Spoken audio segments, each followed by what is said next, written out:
Got a good one for you today. Early edition. Happy Labor Day. Early edition today. Because I have my fantasy draft. 2 fantasy drafts today. 2 fantasy drafts today. One at James' house. And one in Queens. I'm not going to make the one in Queens, but I have to do my draft. Cory Booker, what's good, baby? Who that? Brian Porter, what's good, Papa?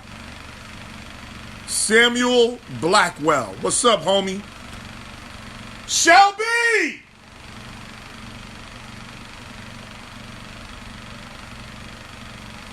We're about to start in like 2 minutes. 2 seconds, matter of fact. I gotta get my glasses.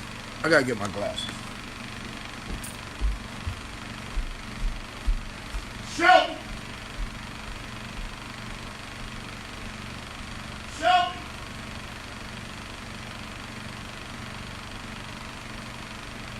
Bring my glasses, please.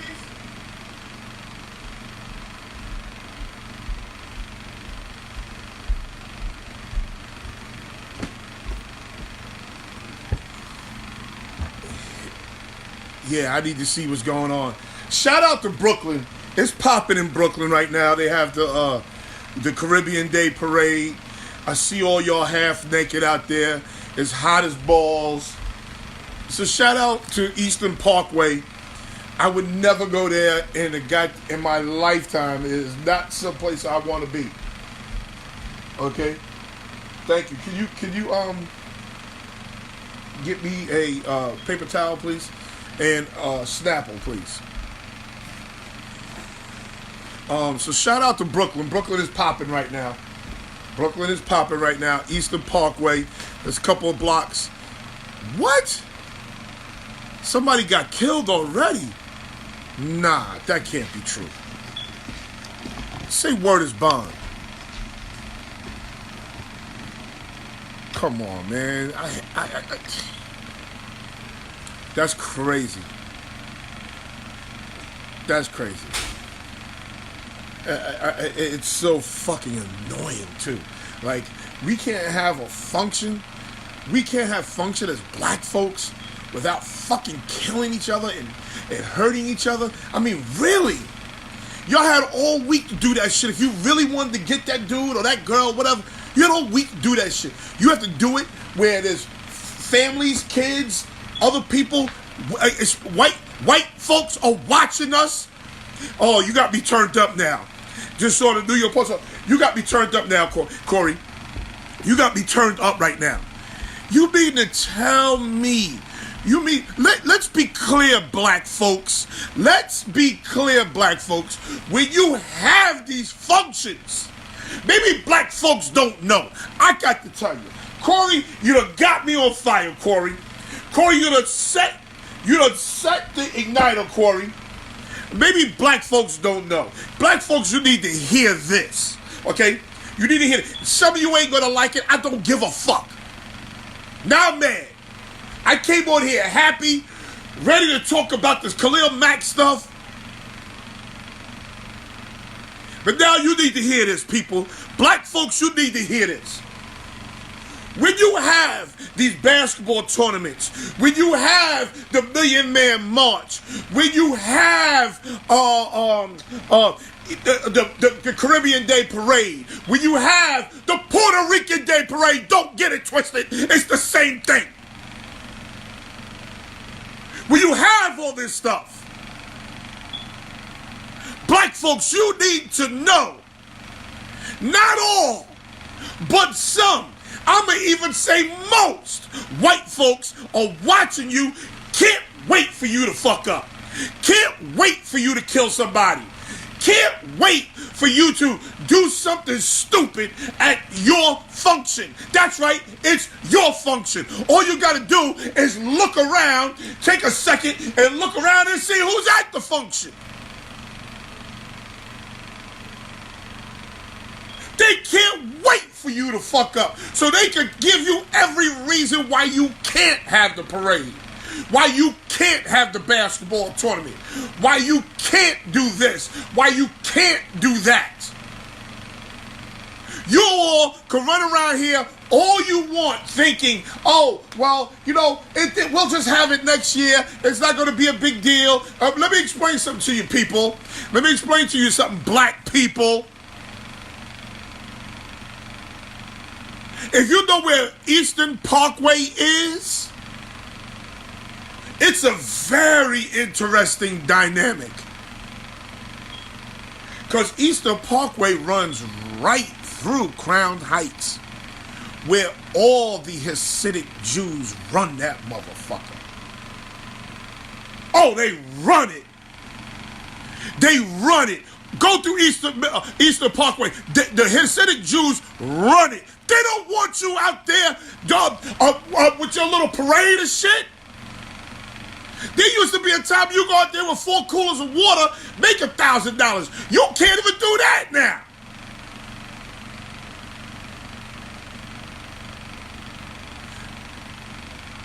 White on white crime, that's going on at a higher rate. We ain't talking about, Samuel, don't try to change the subject, please. We're not talking about, it's not my concern. My concern is everything that we try to have. Because you know what? There could be a white pride today, a parade tomorrow. There could be a KKK parade tomorrow. And guess what? They will have that shit next year. You know why? Because they don't let everybody see how they kill each other. We put that shit right there on front page. This shit is annoying at such a high level. I know what I love? I love when white folks come to a black function and they in there having a good fucking time. All that shit turns me on. All that shit, y'all don't even understand how that shit turns me on. How where white folks could come to the Caribbean Day Parade and have a ball without worrying about being robbed, being stabbed, being shot at. I'm not talking about white on white crime because I don't deal in white on white crime.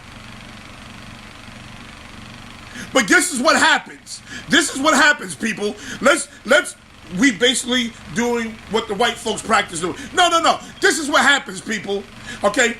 Next year, you go to get the permit to have your parade in 2019 at the Eastern Parkway. You go to get your permit to play a basketball tournament in the park for the whole weekend. You go to get your permit to play football or a softball in a tournament all weekend, and they realize, oh shit, there's going to be a lot of black folks out there. And most of the black folks behave. Most of the black folks understand. It's those 1 or 2 that ruin it for everybody. Don't get it fucked up. Don't tell me about white on white crime because I don't deal in that. When I go to a white function, the shit is popping. The shit is fun. Now, I'm not going to sit here and lie to you and say I haven't seen violence at a white function. But every single time that maybe I'm too close to the situation, every single time I see a black function, there's some dumb shit going on. It's fucking 1 o'clock. You mean to tell me somebody's been killed already? Is that what we doing? Is that what's cool? I don't get it. When I was a kid, growing up in Amityville, there used to be basement parties in North Amityville, predominantly black. And then there was basement parties in South Amityville, predominantly white. I went to South Amityville. I went to go party with my Bill Mizels, my Ben Malevich, my Brian and Mikey Benedicts. I went to go party with them on the south side of Amityville. I'm not being in no goddamn basement with y'all ready to kill each other and there's only one way in and out this motherfucker. What is wrong? What could possibly I mean, let's really think about it. What could possibly get you so mad? And I've been mad before. I've been mad to the point where I wanted to kill a motherfucker. But what could possibly get you so mad that you would risk your life and your family's life? And I know real niggas who do real things. I know these people. And you know what they realize? They realize when they grow up. So we mean, I should say when they grow up, when they get older and they have their own families and their own kids. That's when they realize. So we are out here celebrating the Caribbean Day Parade. It's popping out there. I've seen video already. It's popping. People are looking nice. You know, it's beautiful. And then I hear Corey tell me that somebody done killed somebody and it's only 1 o'clock. God damn. Local news basically telling you we the face of violence. Then we the least population. Yeah, okay. Sam, I fucks with you, Sam. I fucks with you heavy. But Sam, I'm not checking for that today. I'm sorry, Sam. I'm not checking for that today. I don't know the numbers, so I'm not checking for the numbers. I don't care. I know this. This is what I know. Because I'm at a lot of this shit. And because of course, of what I'm doing entertainment-wise. I'm at a lot of these functions. And when the shit is right, it is the fucking best. I'm telling you. Listen, that Boulder Mac tournament where Amityville played Wyandanch, and if you note the history between Amityville and Wyandanch, 10 years ago, that game would not have been played. Listen, I played at Amityville High School. When we played Wyandanch, there was nobody in the gym. They emptied the gym. We couldn't have spectators. But just this summer, Amityville played Wyandanch in Boulder Mac Park. Oh man, it was crazy in there. The energy was crazy. The energy was crazy. Shout out to Wyandanch. Shout out to Amityville for keeping it basketball. There was money around there. The energy was crazy. It was Rucker. It was Dykeman Park on Long Island. It was crazy. But you know what was crazy too? They made sure Suffolk County Police Department was out there. They made sure Suffolk County Police Department was out there. Because they don't trust us. How about we don't trust us? We don't trust us. It's sickening, man. It really is. It's to the point where it's sickening. It's not even fun. Man, I hope what Corey said is wrong. I hope nobody out there got killed. Because Brooklyn is popping right now. And if somebody got killed and it's only 1 o'clock, they're going to be out there till 8, 9 o'clock, 10 o'clock. And the Hasidic Jews is watching. They're sitting there watching. And they can't wait to say, I told you. They can't wait to say to de Blasio, look, I told you we need to stop having this thing. I'm telling you, the Hasidic Jews, we need to stop having this this parade on our territory. They're watching you. We do come together just to have fun. There's always one idiot. Always one idiot. It's sickening. It really is sickening. Welcome to Not Just Sports. I'm sorry I had to go off on that tangent. Welcome to Not Just Sports by No Laps. Please like and share the page. Please like and share the page. Also, please join the Not Just Sports by No Leps professional football contest.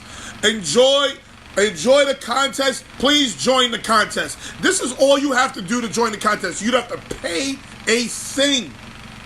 You have to pay a thing. All you have to do is click. Okay, please follow me on Facebook. Follow me on Instagram. Follow me on Twitter. Like and share my pages. Also, subscribe to my YouTube channel. Once you do all 4 of those things, you now send me your picks. Send me your picks for the 8 teams that are going to win their division. If you do all that, you win. You go 8-0. You have to go 8-0. If nobody goes 8-0, then the next best record. If there's a tiebreaker, we pull it out of a hat right here on Not Just Sports by No Leps. If you do all that, you can win $250. A hat and a t-shirt.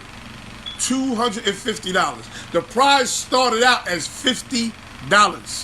It started out as just $50. Dwayne Eliza from the Stop the Violence basketball tournament out in Riverhead. He matched the $50. Gary Callis, who will be a guest on today's show, he matched the $100. Then Richard Christopher, my assistant from the Long Island Red Devils, he chipped in $25. And Eric Williams, who also helps out with the Stop the Violence basketball tournament out in Riverhead, donated another $25. So now the prize is up to $250. Again, all you have to do is this. Follow me on Instagram. Follow me on Twitter. Subscribe to my YouTube channel. Follow me on Facebook. Like and share my page. That's all you have to do. Put your 8 picks in. All the division winners in the NFL, in the professional football season. Put all 8 of your picks in. And then boom, you're in the tournament. You can win $250, a t-shirt and a hat. Okay? We do good business. We do current topics, sports. We're gonna have guests. We're gonna get back to having guests soon, real soon. We're gonna get back to having a lot of guests. So be ready for that. Showtimes is Monday, 6 p.m. I can't go on today at 6 p.m. because I got a fantasy draft. I got 2 fantasy drafts to do. Can't go on today at 6 p.m. So I figure people are home. Hey, come watch me, okay? And then Wednesday, 6 p.m. Now, Wednesday, the show might change. Showtime might change on Wednesday, 6 p.m. because that's my anniversary. And, things might happen. That's my anniversary, okay? Don't forget my brother's show, The Social Breakdown, which is on Tradio. I said The Social Breakdown again. It's called Chris Epps Presents. Chris Epps Presents, which is on Tradio, okay? Also, don't forget Bust a Move. Shaq Black, what's up? Brian Fleetwood, what's up? Slug, what's up? Don't forget Bust a Move, okay? Again, Party Bus for Kids. Hit them up. www.busamove.com. Only in New York. Okay, www.busamove.com. Okay, so don't forget that. Also, don't forget Stacy Saunders. Stacy, brother-in-law, congratulations. Congratulations to my brother-in-law, D. Juste. He is engaged and soon to be a daddy. That's my brother-in-law, D. Juste. Congratulations. Also, congratulations to my cousin Sharice. She's in Jamaica. She just got married yesterday in Jamaica. Congratulations to my cousin Sharice. Although she probably won't see the show. She probably won't hear this because, she's one of the people who just don't talk to me on the phone. I don't know what I did wrong, but we'll figure it out. Shout out to Intercontinental Capital Group Incorporated. It's a direct lending mortgage bank specializing in home financing for 1 to 4 family residential properties, condos, and co-ops. The Westbury, New York branch also knows that life can be hectic, but they also know your finances don't have to be. ICG, Intercontinental Capital Group Incorporated, is committed to the idea of simple. Simple terms, simple conditions, simple payments. And since D is here today, we got other grown-ass men in here today. So D, we're going to talk to you about marriage. As soon as I finish reading this ad, we're going to start off with marriage. Because my wedding anniversary is Wednesday. My wedding anniversary, we got other grown-ass married men in here.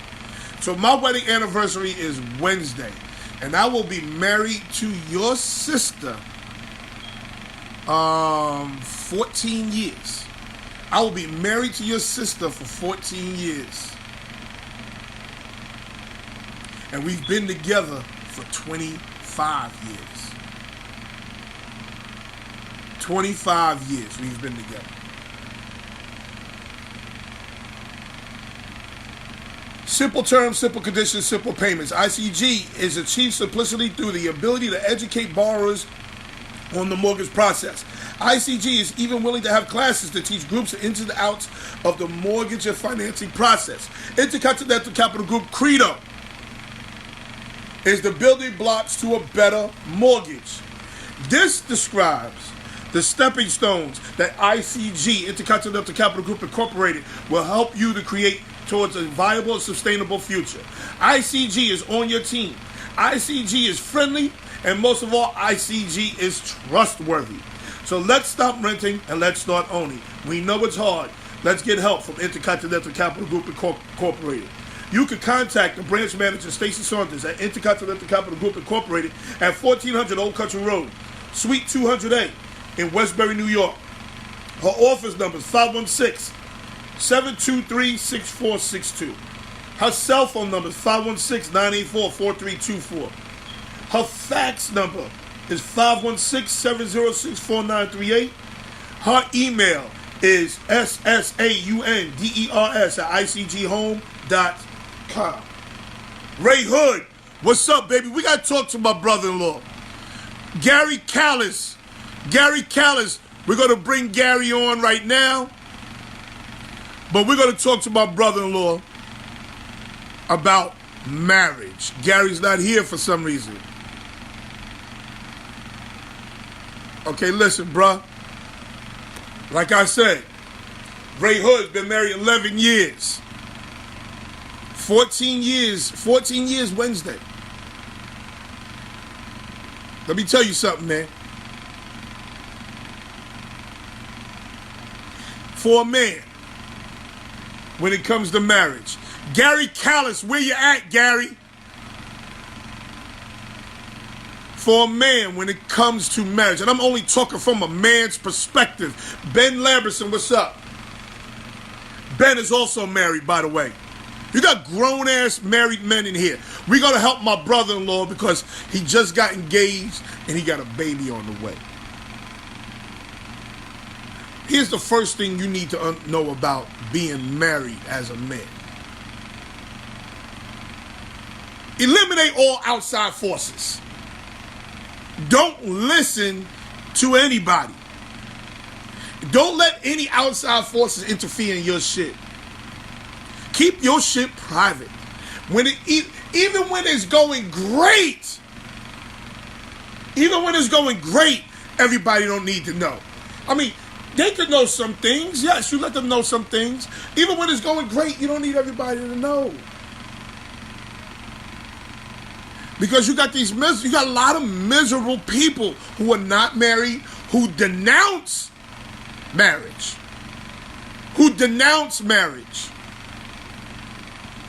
Listen, the best decision I made in my life,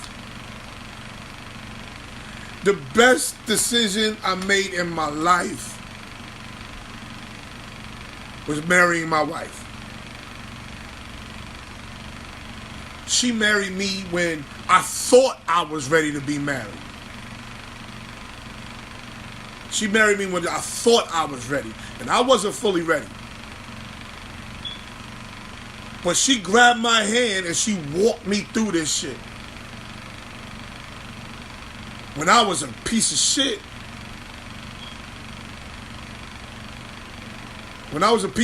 and I didn't know any better, she walked me through this. She grabbed my hand and said, yo, listen, follow me. And if you know anything about me following is hard. It's hard for me to follow. If you know anything about Noel Epps, for me to follow somebody is hard. Gotta trust. I had some trust issues. What a POS? What is a POS? What's a POS? What's a POS? I had trust issues. Same here, fam. My wife needs a gold medal. Listen. My wife needs gold, platinum. She needs all the motherfucking medals. Because when it was hard for me to trust, she was understanding. And grabbed my hand and not walk me through it. I should say walk me through it. She dragged me through it because I was kicking and screaming the whole fucking way. That's the first thing. All them other outside forces don't mean nothing. What people say, what people do, what you're gonna hear people say shit about your wife, and your job is to be constantly protecting her. Piece of shit. Oh. Yeah, I was a piece of shit. I ain't gonna lie. I was doing foul shit. I was living foul.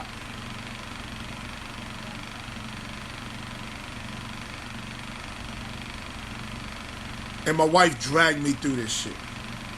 Next thing you need to know. Understand that women, no matter what a woman say, I don't give a damn what she say, I don't give a damn who she is, she could be a bulldagger. Women are into their appearance. Always into their appearance. Just make her feel like the baddest bitch on the earth all the time. She's got to be the prettiest thing going in your eyes all the time. Even when she's not that pretty. But when she's not that pretty, you need to say you're still beautiful, but you have this going on. It needs to be fixed. If you can't talk to her like that, if you can't talk to your wife with a sense of realness, then guess what? She's not your wife. She's not your wife. If you can't be 100% honest with her, even when you have to tell her the truth about something she may not like to hear, but she's always got to be beautiful. Always. For example, my wife just came down here an hour ago, and she cut off all her hair, and she's been tinkering in her hair. Now, my wife happens to have, whoever her doctor was in Haiti, God bless him, because he knows how to shape a head. So being that he knew how to shape her head, she could wear any haircut and be beautiful. Now, you know there's some bitches who walk around here with the big hump on the back of their head, or their head ain't fully right. They got the egg-shaped head. Shit ain't fully right. So they can't have all these haircuts. But she came down here, she put a sponge on her head and twisted her shit up, and I told her she's beautiful. She's expecting something different from me. She's beautiful all the time. I'm telling you. She said, oh, that's the good husband response. No, that's the real response. You are fine. Me and my wife go out and get his or her fades. My wife is fine. I don't give a damn what anybody says. She is gorgeous. And to make it even better, not only is she just fine as an exterior, as a woman, her exterior, she's not just fine there, but she's fine inside. Like, she's so nice and kind. She ain't nice and kind to me all the time, but to my friends and my family, she's so nice and kind and sweet. She took on my oldest son like it was hers. The next thing, And I'm talking to my brother-in-law who's getting married, D. Justy. When shit is bad with you, now listen to me. Now, when shit is bad with you, not with y'all as a group, not with her, when shit is bad with you. Oh yes, she has a sister, and her sister's the same way. Beautiful inside and out. But when shit is bad with you, and she don't turn around and run, oh, she's a stone cold keeper. Stone cold keeper. If I'm telling you, shit goes awry with you, when your money ain't right, when your car ain't right, when the roof over your head ain't right, when you ain't right within yourself, when shit is right with you. And she said, listen, nigga, or listen, baby, however she talked to you, listen, baby, things gonna be all right. This is what we need to do. Boom, boom, boom, boom, boom, boom, boom. And it gets done, she a keeper all day. She a keeper all day. You got to, listen, when shit ain't right with you, and you can't forget, men. That's where men screw up. You can't forget. You can't forget that when you was down, she picked you up. You can't forget. That's where men screw up. They want to forget. Here's the other thing, man. Don't ask about all her secrets. I'm telling you now, man. Don't ask all her secrets. Because guess what? You are not prepared in your heart to hear all these secrets. You're not prepared, man. Don't ask her how many dudes she slept with. I'm telling you, don't ask her. Don't ask her some of the stories between her friend, how she talked to her friends and stuff like that. Don't ask her, because I'm telling you, in your heart, you ain't prepared. If you stupid enough to think that she done got in your bed and rocked your world, you practice rocking worlds. You just don't get up and rock somebody's world the first goddamn day. Oh no, you practice rocking the world. If you think for 1 second that she ain't had some sex before you, she ain't had a man's genitalia in her mouth before you, she ain't experimented with a man before you, and then you turn around and you ask that question, you set yourself up for failure. Don't ask. If you want to know how she talks to her girlfriends, be there. Be there. You see how boring that shit is. Don't ask, man. Don't ask your wife any of her secrets, because you are not emotionally prepared to hear those secrets. Here's the other thing, man, about marriage. The first 3, 4, 5 years is cool. You together all the time. After the first 3, 4, 5 years, can't handle that shit. Wife tell you some me shit, have your ass in the corner crying with the, have you in there crying? Have you in there crying, deciphering? Listen, your wife will tell you a secret, and you will think about divorce. For a secret, you will think about divorce. Because men, we are not able to handle the secrets most women are about to give you. I'm telling you, you're not able to handle that. Next thing we need to understand is I lost my train of thought. Oh, here it is. Ask yourself, men, really, when you by yourself, men that are married, ask yourself, if God forbid something happens to her, she, I don't know, she goes into a coma, or she gets sick or whatever it may be, God forbid something happens to her, are you prepared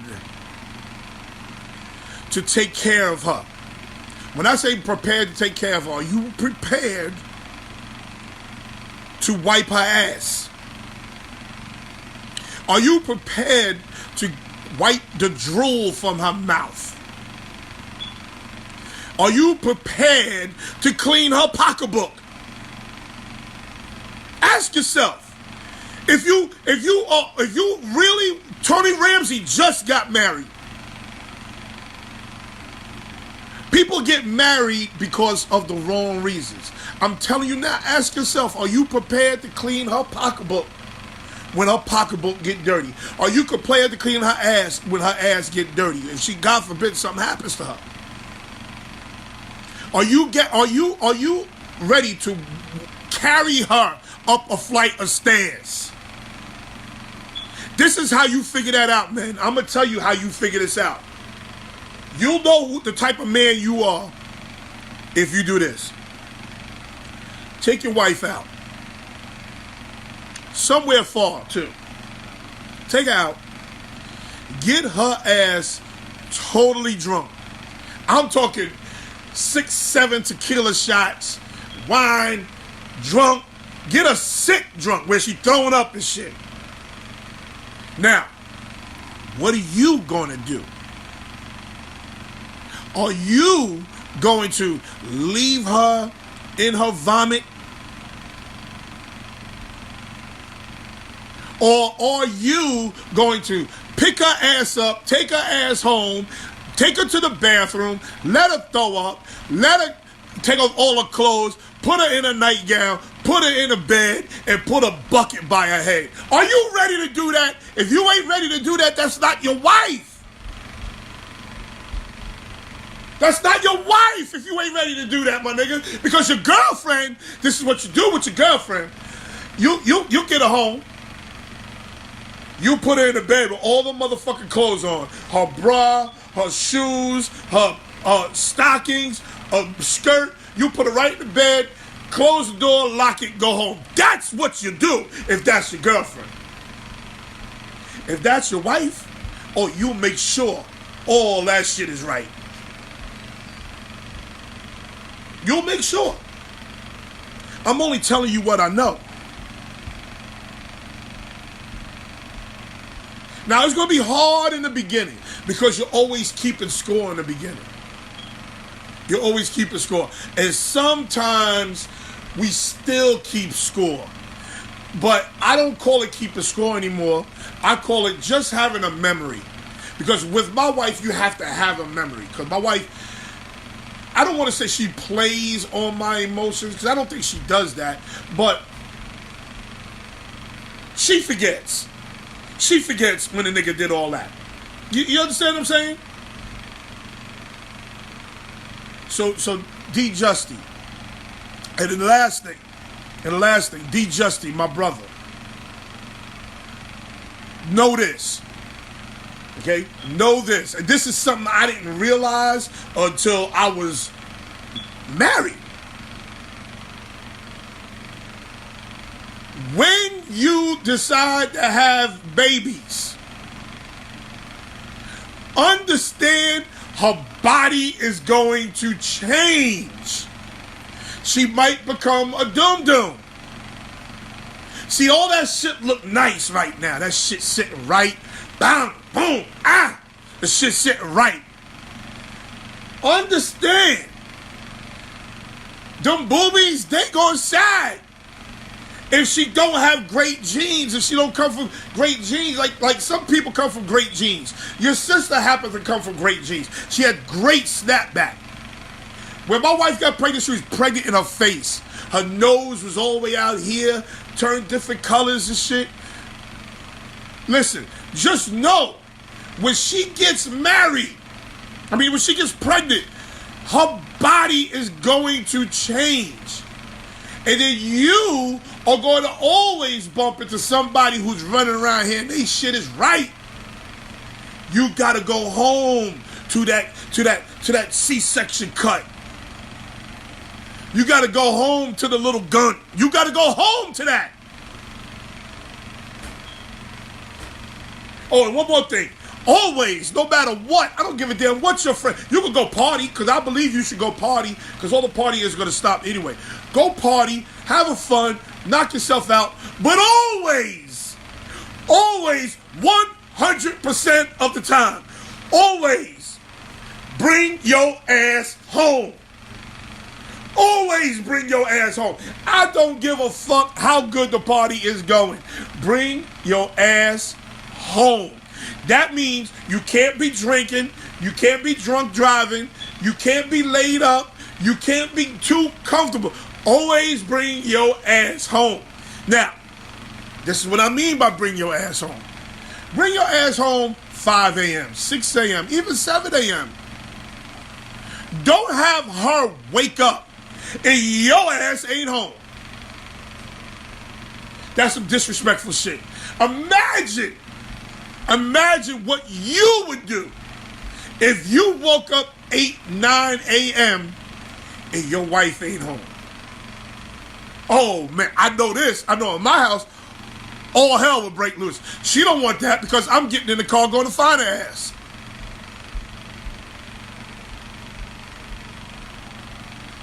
Never miss a night. Come home. Your man is going to tell you, it's all good. His marriage is fucked up or he's not married. Bring your ass home. Being married changes everything because it's not about you, it's about we. It's not about you, it's about us. Oh yeah, and one more thing. 85% of the time she's right. And there's some shit you got to step in as a man. As a man, you got to step in and say no, or step in and say yes. But 85% of the time, she says 85% of the time she's right. Just know that, okay? Not 100, because my wife want to run around and talk about she right 100% of the time. No, 85% of the time. No, my wife has a bad habit of doing, and I have to always let her see it fuck up before I tell her I knew it was fucked up from the gate. She likes to go buy stuff. Dresses, cabinets, all types of crazy shit. Right? Like, she wanted to buy these kitchen cabinets. And they were nice. They just don't fit in our goddamn kitchen. They ain't fit in our kitchen. They were too big for our kitchen. But she wanted these cabinets. Why are we buying cabinets that are too big for our kitchen? You know how, if I could walk you to my garage right now, there's so much shit in my garage that we don't have any use for that she buys. So sometimes you gotta let her fall in their face. But 85% of the time she's right. If she wants that wall, like look at this room. I'm gonna show you this room. I'm gonna show you the room that I'm in right now. It just don't make being right easy. Don't make being right easy for her. That's the key. Look, I'm gonna show you this room right now. Okay? This is my family room, living room area, right? She didn't measure the space first. No, she didn't measure no space first. Know what I did? I got her a measuring tape. But the measuring tape always stays home. It's never in a car. Like, this is our family room, right? I like this room. This is my favorite room in the house, right? And then we have this area right here. This little bar area, right? It's a bar. It's a fully stocked bar, right? She's like, oh, I want to tear this bar out. Let me show you the back walls. You know, here's the back walls. That's our kitchen right there. This is the entrance from the kitchen, from the living room area. Here she goes. I want to rip this bar. Rip the bar out? We ain't ripping nobody's bar out. What is wrong with you? And paint the walls, paint the brick white. Why? Why would we paint the brick white? What are we doing? What is the purpose of that? That shit on the ceiling, That parlor, that shit's expensive as hell. She wants to paint all this shit white. Why? Now, everything outside the room, she can do whatever the fuck she want to do out there. We ain't tearing out no bars. We ain't painting this nice brick with the wintry log cabin feel. We ain't painting that shit white. First of all, look what happens. I'm gonna show you what happens around the fireplace. Let me show you what happens around the fireplace with the brown brick. Let me show you what happens. See what happens? Once you start a fire, you see all the black shit that's around there. Now imagine if that wall was white, what it would look like. Imagine what that wall would look like if it was white. This is why 85% of the time she's right. Not 100% of the time. And then sometimes as a man, you got to step in and say, no, this ain't the right thing to do. Just like sometimes as a woman, she got to step in and say, no, this ain't the right thing to do. I'm going to give you an example. We was renting a house. We was renting the house. I saw this Jesus piece that I wanted. Nice chain Jesus piece. For like $1,500. I wanted to buy it. And then she ripped into me like, yo, what are you talking about? Like, what are you, fucking 15 years old? We got real bills. Nigga. We ain't trying to buy no Jesus pieces. But then, the shoe was on the other foot not too long ago. The car, her car wasn't registered. And she told me she's going to Brooklyn. No, you're not going to Brooklyn. What the fuck? How you going to Brooklyn? Brooklyn don't know. All they want to do is give you tickets to the city. You ain't going to nobody's Brooklyn. This is what you have to do sometimes. Dog nuts is in the building. So be clear, people. And be clear, D. Justy. What I'm trying to say to you, there's always give and take. There's always give and take. And from a man, when you give more than you take, you will be successful in your marriage. Trust me. I drove the bucket for a long time while she drove the new car. Dog nuts will tell you. And then always, here's the last thing, I promise the last thing before I move on. Always tell her, show her how much you love her. Always, every single day, if you can. Tell her, show a random kiss. Tell her, show her. Now, I happen to live with one of the most hardest hearts in the world. I live with a rock heart. So when I go to hug her and kiss her, she's not always receptive.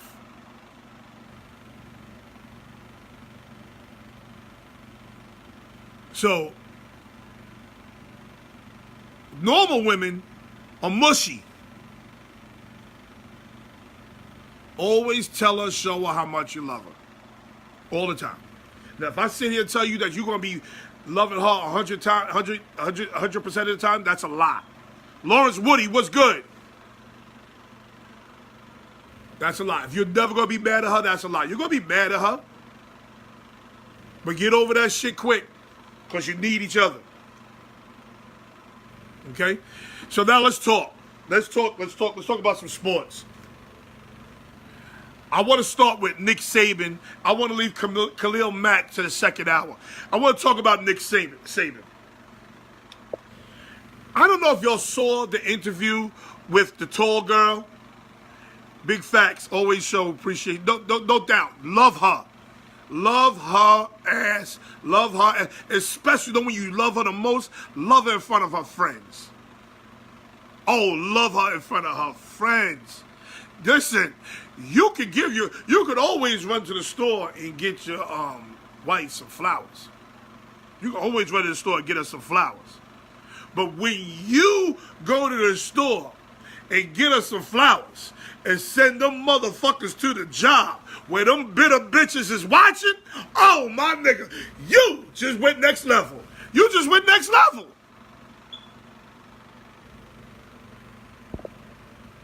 beloved greasy moments. Yo, yeah. You just went next level when you send those flowers to the job, my nigga. Oh, man. And them bitter bitches is watching? Because them bitter bitches is watching. Little Mace, what's good, baby? You can always run to the store, buy her flowers, put them on the bed. Boom. That's okay. That's cool. That's nice. No.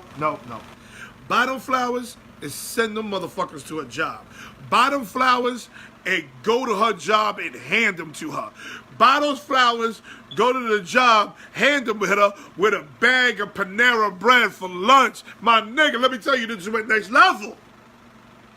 You just went next level.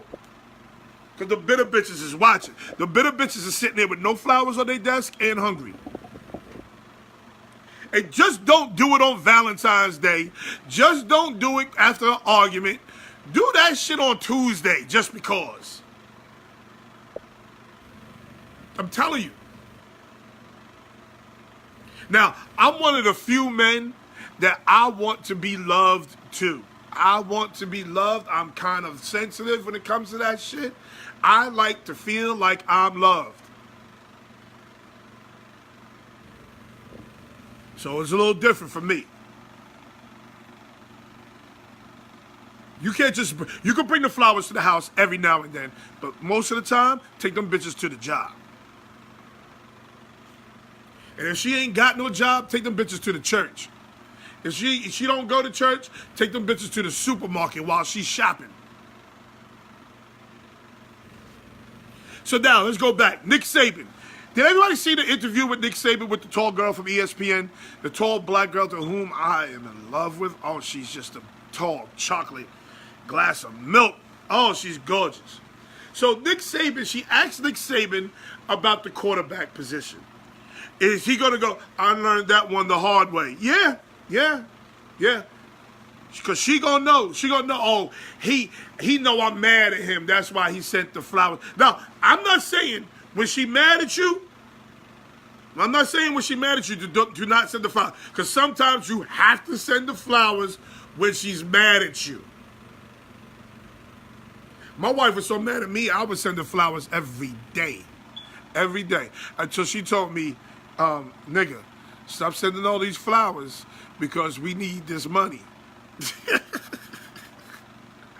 Okay, but I was making sure shit was right. But anyway, so Nick Saban goes off on the girl, goes off on the reporter. Now, he cleaned it up because he apologized today. I heard he apologized this morning. But here's my issue with Nick Saban, Urban Meyer, Popovich, whoever else is gets interviewed after the game, during the game, or before the game. What do y'all expect? What did Nick Saban expect was going to be asked? He played both quarterbacks. Now, he doesn't play Jalen. He said, oh, I love Jalen Hurts too. He doesn't play Jalen Hurts, so the score is 21-0. Then Jalen Hurts goes out there and shits the bed. Meanwhile, your boy had 3 touchdowns. Tua had 3 touchdowns. Listen, the whole world can see that Tua is better than Jalen Hurts. Jalen Hurts is the only one that doesn't notice that he's better than him. Jalen Hurts now has to admit, I need to sit on this goddamn bench. It wasn't, Nick Saban, it's not disrespectful to Jalen Hurts. Jalen Hurts knows Jalen Hurts took somebody else's job.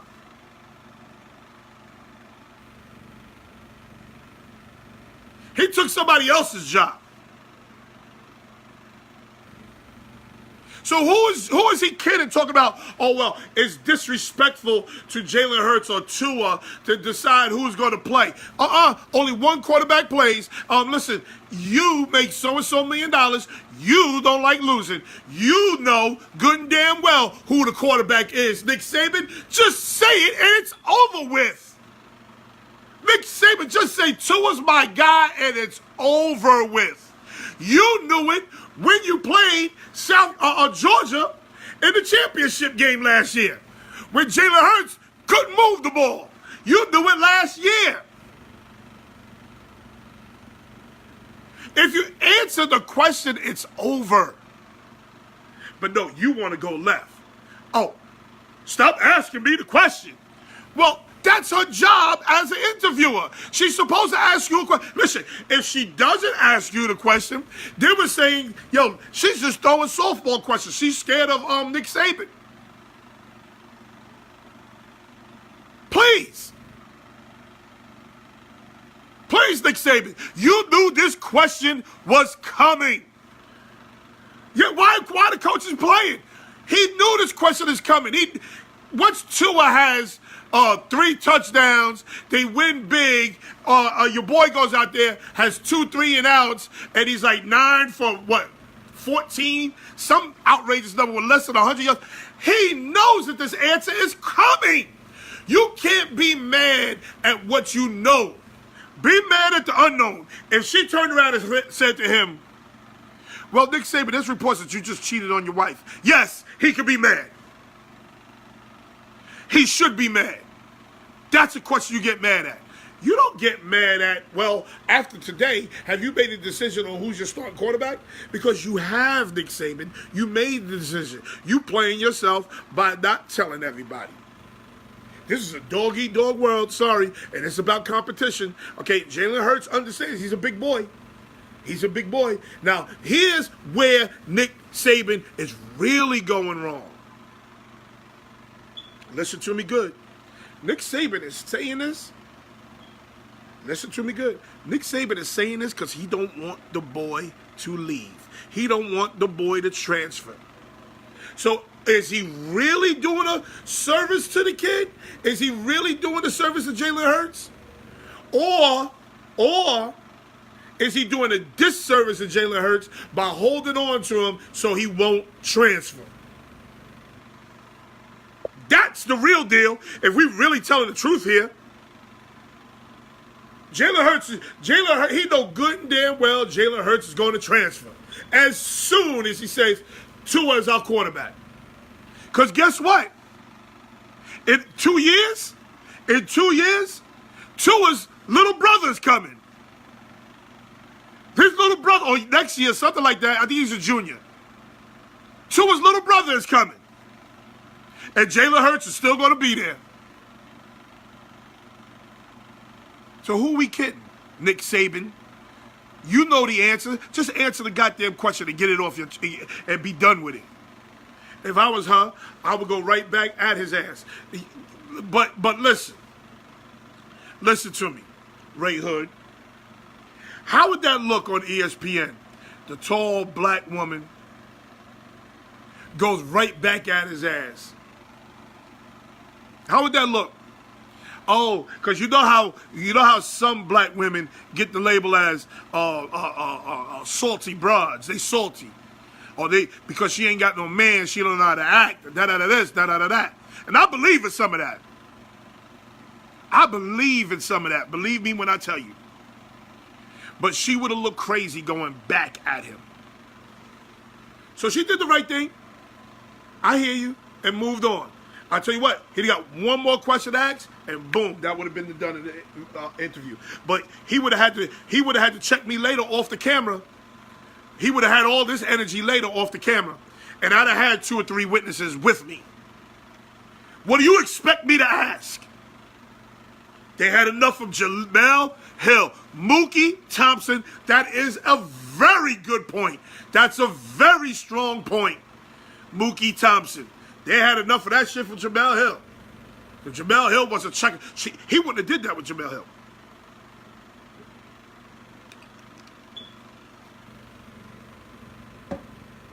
So, Nick Saban, stop playing yourself.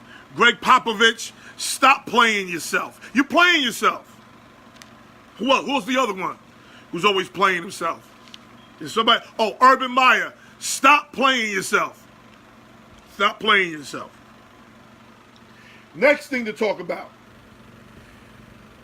The Buffalo Bills. The Buffalo Bills. This coach happens to be a good coach for the Buffalo Bills. I forget his name. He happens to be a very good young coach.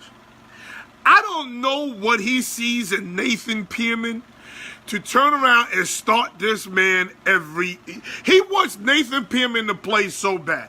The last time I saw Nathan Pearman play, They benched Tyrod Taylor, played Nathan Pearman, and he threw 5 interceptions in one half. He was on pace to throw 10 interceptions in one game. He threw 5 interceptions in a half. Listen to me. I hope, hell no, Paul Feinbaum, Nick Saban wouldn't dare. Oh no, he wouldn't mess with Paul Feinbaum. He would, because Paul Feinbaum got that calm, like, strong, sarcastic demeanor to him. Jamel was going on the president, though. Race Wilson. She was going on not just the president. She was going on a lot, yes, but she was going on the president. But she was also going on a lot of black issues, the Colin Kaepernick thing. She did. It wasn't just the president.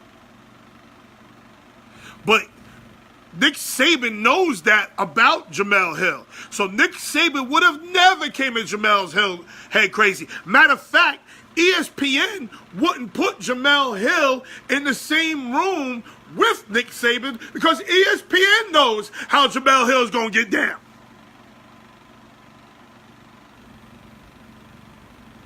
ESPN knows that.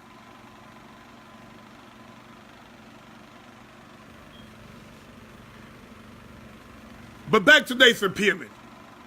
Can somebody tell me who the Buffalo Bills head football coach is? I forget his name. I don't know why he wants to start Nathan Pearman so bad. The last time I seen the man play, he threw 5 interceptions in a half. He makes an announcement that Nathaniel Pearman is going to start the first game of the season for the Buffalo Bills. Why does he have a job? That's why I said race will send you. Why does he have a job? And then to my white brothers and sisters, this is why Black America looks at racism before they look at production. And I hate when black people do that. But here's a case where that might be the case. Because you're starting Nathan Pearman over Tyrod Taylor, and Nathan Pearman couldn't hold Tyrod Taylor's jockstrap. He couldn't hold his jockstrap. Then you trade Tyrod Taylor, and you keep Nathan Pearman. Where does that make sense? Now you start Nathan Pearman? Nathan Pearman is a bum. A bum on all levels. He's a slob quarterback. This is where we run into issues. Because even a young kid I coached named Claudius, he was arguing with me. I wouldn't say arguing. He was debating with me about why NFL contracts are not guaranteed. And he was saying, well, the face of the NFL is why the contracts aren't guaranteed. What? That ain't got shit to do with it. The face of the NFL ain't got shit to do why the contracts ain't guaranteed. Because he was saying 75% of the players are black. That's why they're not going to guarantee their money. That's bullshit. They're not guaranteeing their money because there's 100% chance they're going to get injured.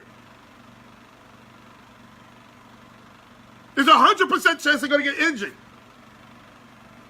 Like, for example, you got a Maybach at home. Your car payments are $750 a month. Maybach, maybe a little more. But you got no engine in that motherfucker. Do you continue to pay the $750 a month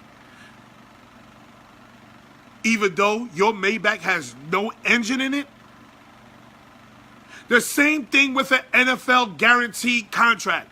Do you guarantee, let's see, Jamarcus Russell. You guarantee Jamarcus Russell contract? The NFL wouldn't exist. It wouldn't make any money. What if you guaranteed Sam Bradford's contract?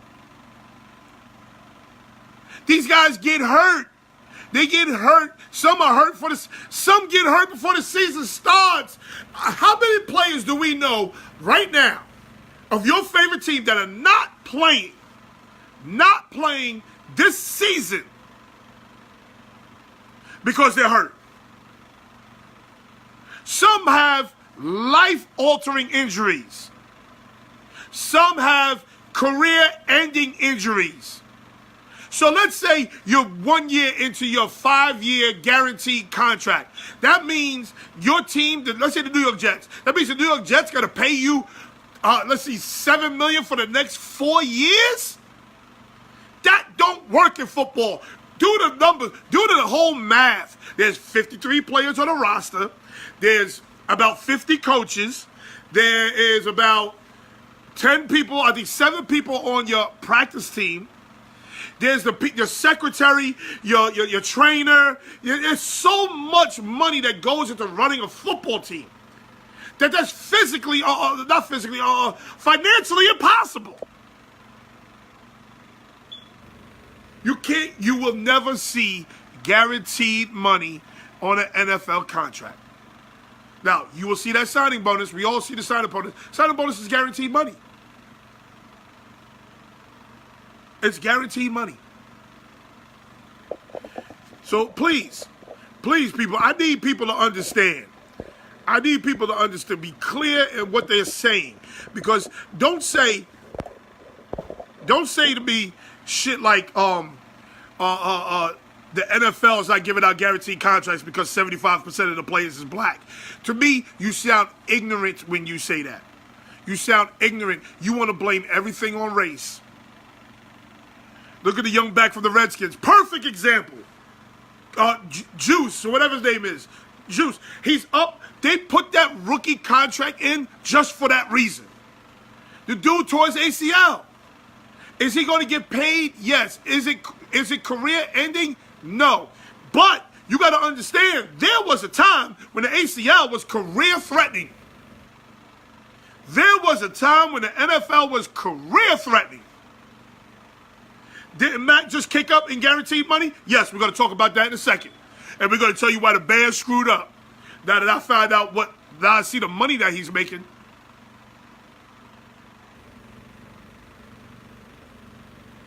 But please, people, stop blaming everything on race, especially if you're not sure of the answer. Now, for that reason, okay, Gary is here. This is a perfect time to start talking about the Bears. Gary, I'm going to... Gary is a Chicago Bears fan. Gary is a Chicago Bears fan. He don't know no better. But we're going to talk about Gary and why the Bears just screwed up. And I told it yesterday with him a little bit. We're going to talk about why the Bears just screwed up. Man. Before we do that, I want to talk about how I made a mistake and I said that the Raiders made a bad deal. People, I'm going to tell you why the Raiders did not make a bad deal. Raymond Wilkes, my cousin, what's up, baby? Why this is a good deal for the Raiders. If you look at next year's draft, there is nothing but pass protection next year's draft. So they can get hit defensively this year.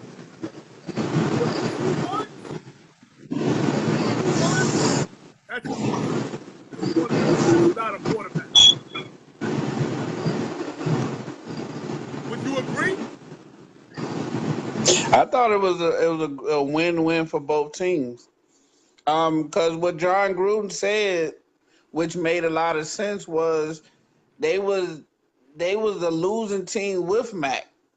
You see what I'm saying? So you're talking about a culture over there that he's trying to change.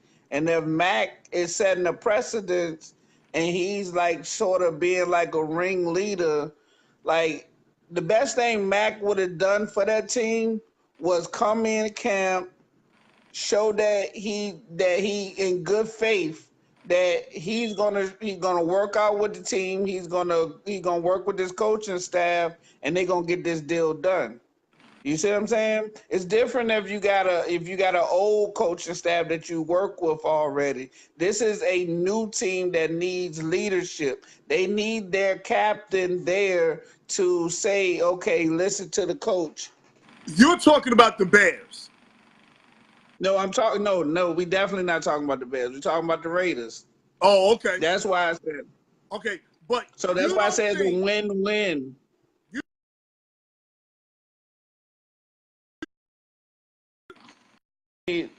Let me put this on Do Not Disturb. One guy. okay, here's my problem here's where the Raiders win for me. The Raiders win because look at the draft next year. The draft next year is going to be loaded with defensive linemen and pass rushers. That is next year's draft. Listen, Clemson got 8 of them. Clemson got 8 dudes that could go to the NFL right now and rush. Right. Okay, listen. So here's the thing about that. But here's where Can you hear me? And you keep saying, can you hear me? Culture. Okay, you have somebody there to change the culture. John Gruden is the guy that's going to go change the culture. Plus, they're moving to Vegas. Why wouldn't you keep Khalil Mack and have him be the face of your team on your way to Vegas? Can you hear me? Yes, I can hear you loud and clear. Okay, the reason for that is this. Like, number one, if you coming in as a new coach, right? A new regime, this is with anything. Like, they tell you this is anything. Anybody, like, say you go to jail, you know what I'm saying? They tell you, or whatever. You got to chop the head off the person who is the tier boss, whoever it is. You gotta set your mark. He got 10 years to build this. You see what I'm saying? It ain't like he's on a 3-year plan. He got 10. I understand that, but the thing is, they gotta get talent in there. You see what I'm saying? They got time to waste. We started 5-6 years ago rebuilding. Once we brought Pace back in there, we started rebuilding what we had. So we was on our program already. You see what I'm saying? So we've been rebuilding. Let's just talk about the Raiders end of this. Okay, Raiders. That's what. Okay, so Raiders. They got 10 years in Gruden's eyes to rebuild. That's what he does in some circles. He thinks so. That's what he's doing. He's getting he's accumulating as many draft picks as he can for the future. Here's where coaches screw up, because I'm a coach. Here's where coaches screw up. When coaches think that they are better than the talent. Now, I get that. Now, don't get it twisted. You do need a talented coach. You do need a smart coach to handle the talent. Here's where a coach makes a difference. A coach makes a difference on that player that's borderline. He's inconsistent. And a coach will take his best attributes and make it work for that team. A stud is a stud. A stud gonna be a stud with me. He's gonna be a stud with you. He's gonna be a stud with John Gruden. He's gonna be a stud with Bill Belichick. This is where Belichick. So mark that comment. Huh? Can we get that comment marked? Can we get that comment marked? Like that you just said? Like we need to put a pinpoint on that one. Yes, stud is gonna be a stud anyway. All right, go ahead. Good point. Go ahead. Anywhere. Here's where Bill Belichick is good. He takes a guy like Chris Hogan. He takes a guy like Julian Edelman. He takes those type of guys and makes them successful on his organization. Offensively, defensively, I don't care.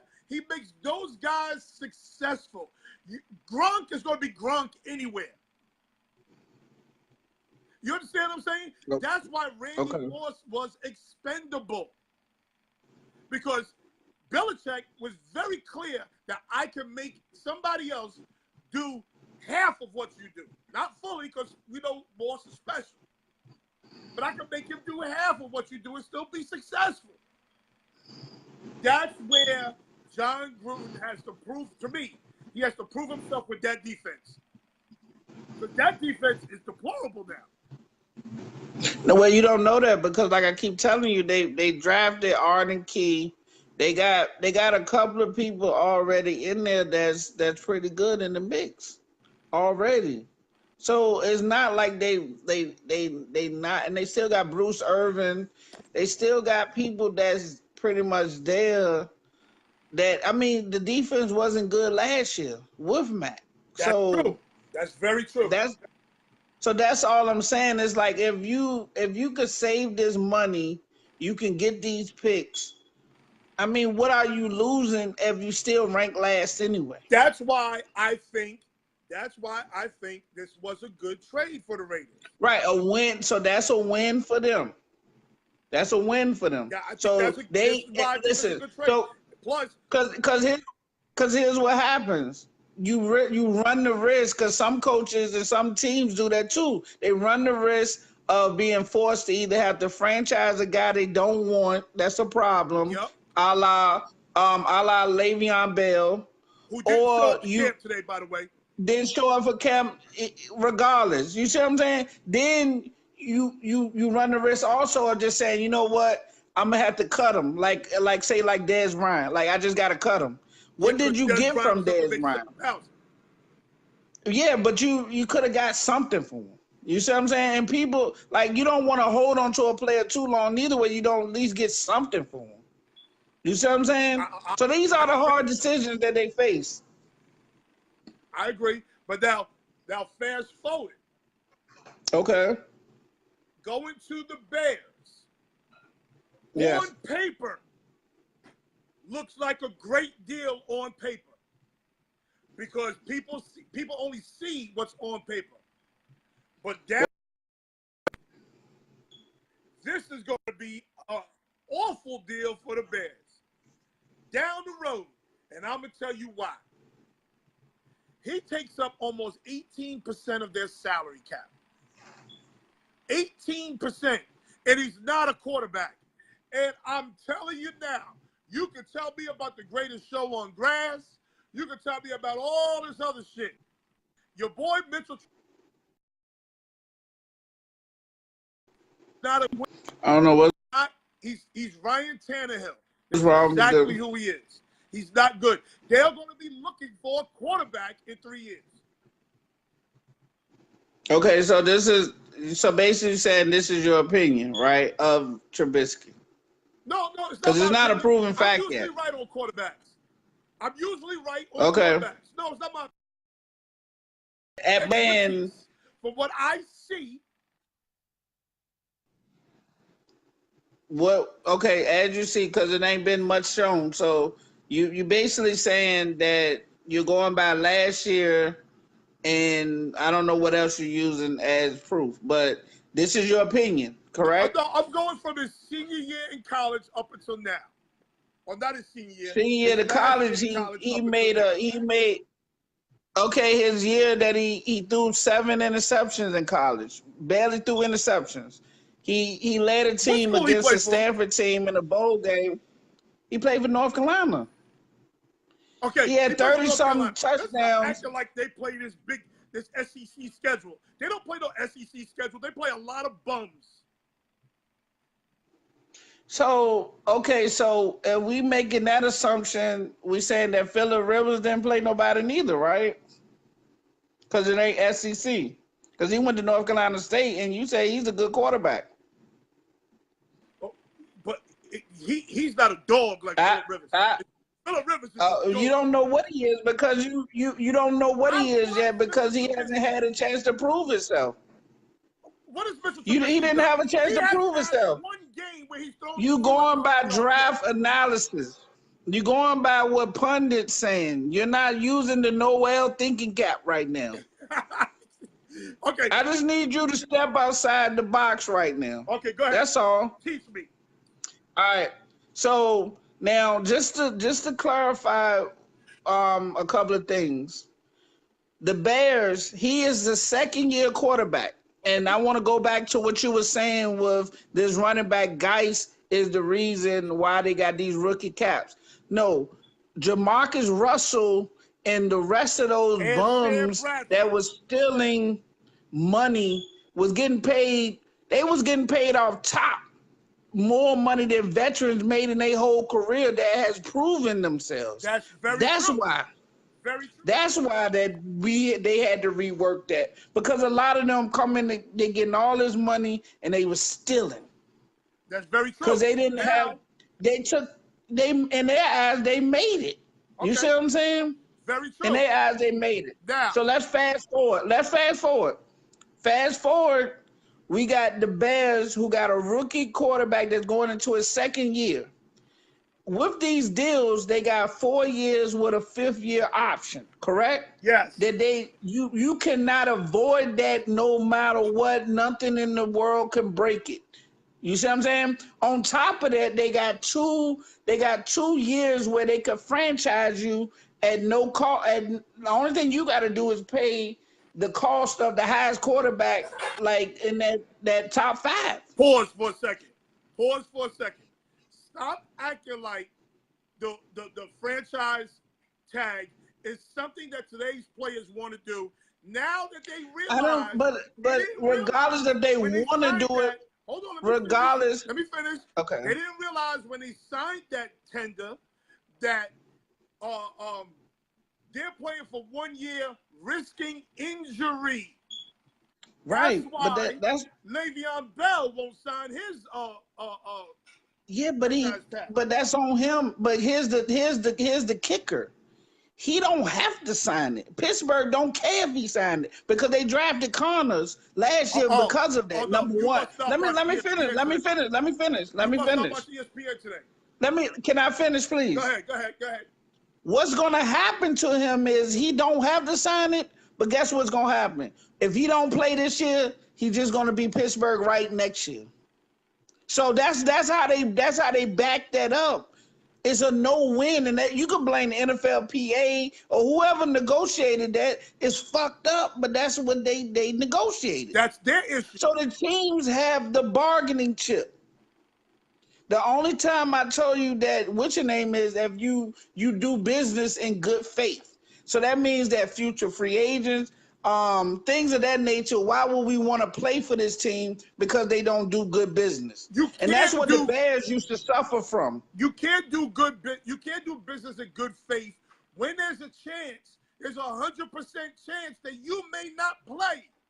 I should say 100% chance. There's an 85% chance that you may not make it to next season. Due to injuries and things of that nature. Yes. Right? Yeah. And that's fair. So let's say Mac did a deal on good faith with the Raiders. Mac then gets a compound fracture in his ankle. Right. Does Mac make that same money that he was guaranteed to make the year before? No, because we didn't see players like Javon Walker do it for Brent Favre, and he ended up getting his career shortened.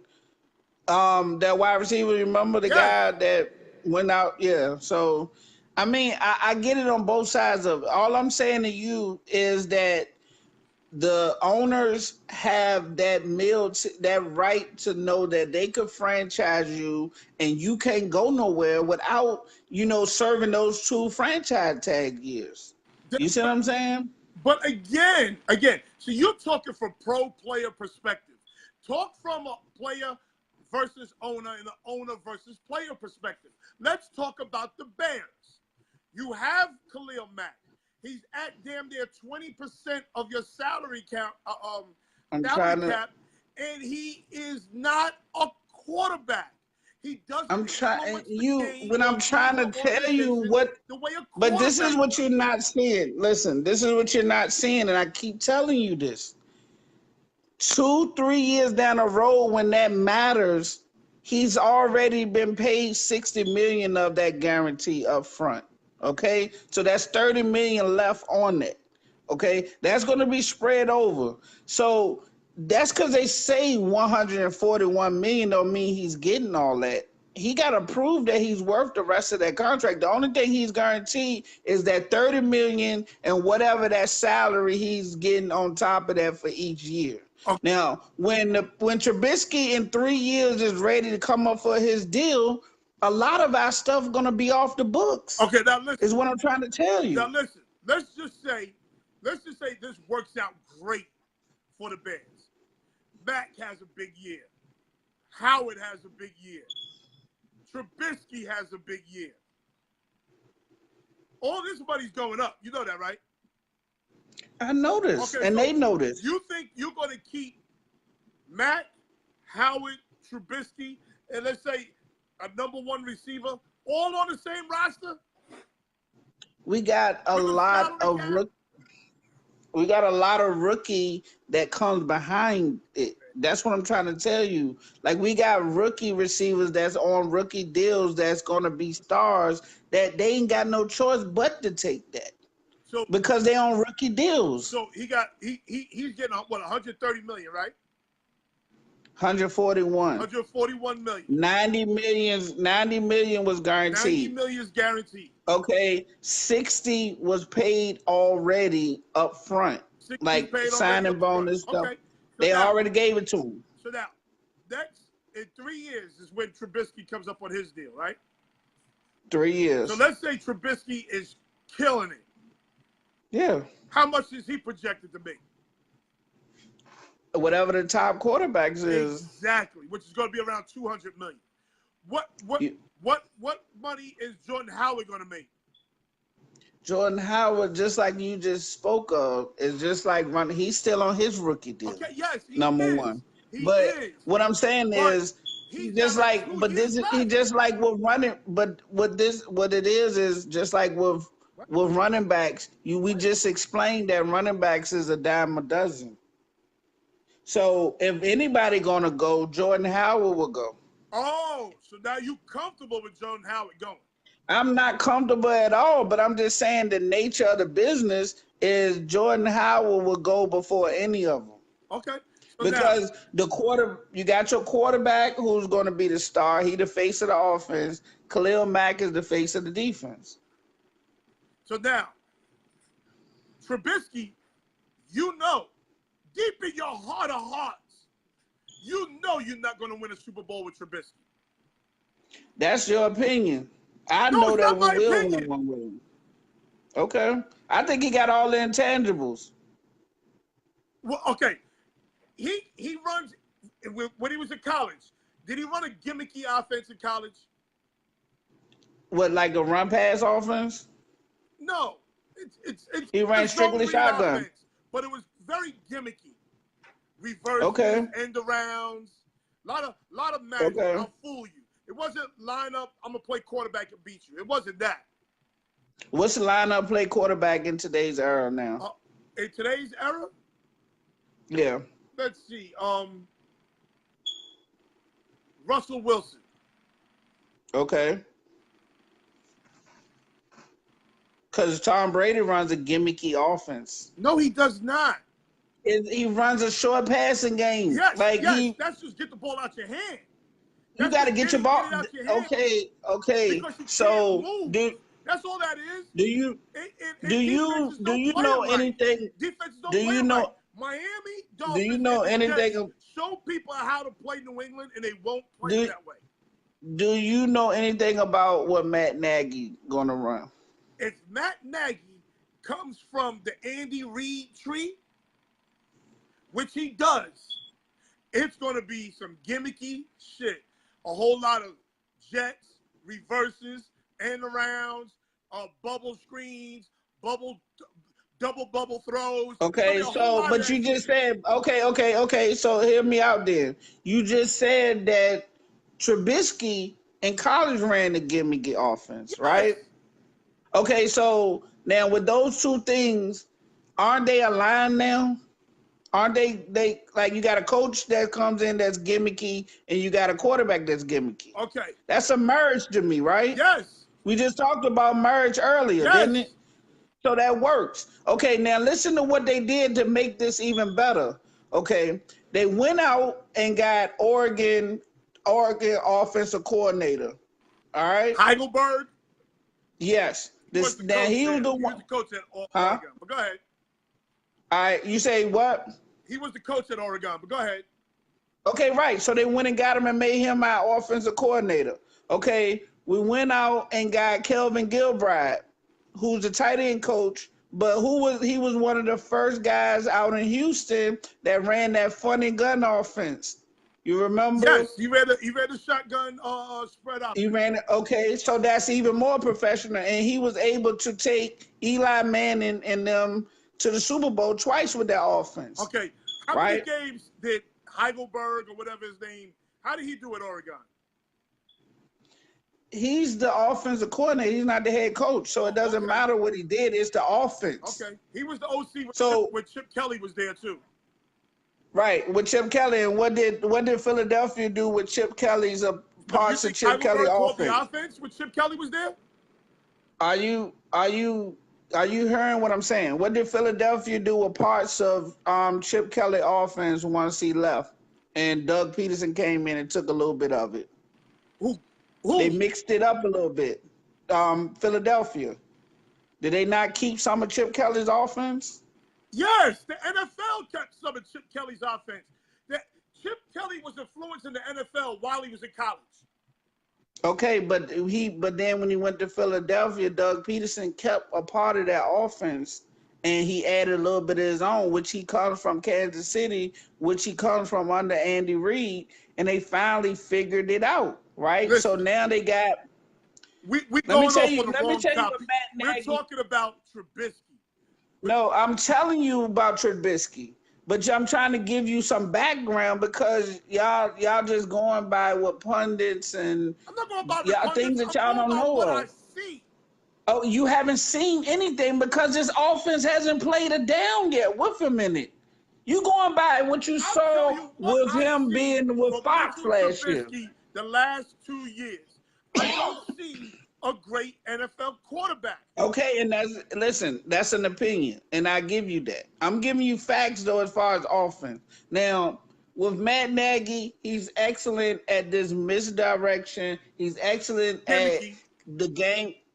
Watch what he do. He's gonna bring a lot of people out. We're gonna come in a lot of sets. We're gonna start out looking one way. We're gonna come down to another way. That's how we're gonna do. We still run past offense.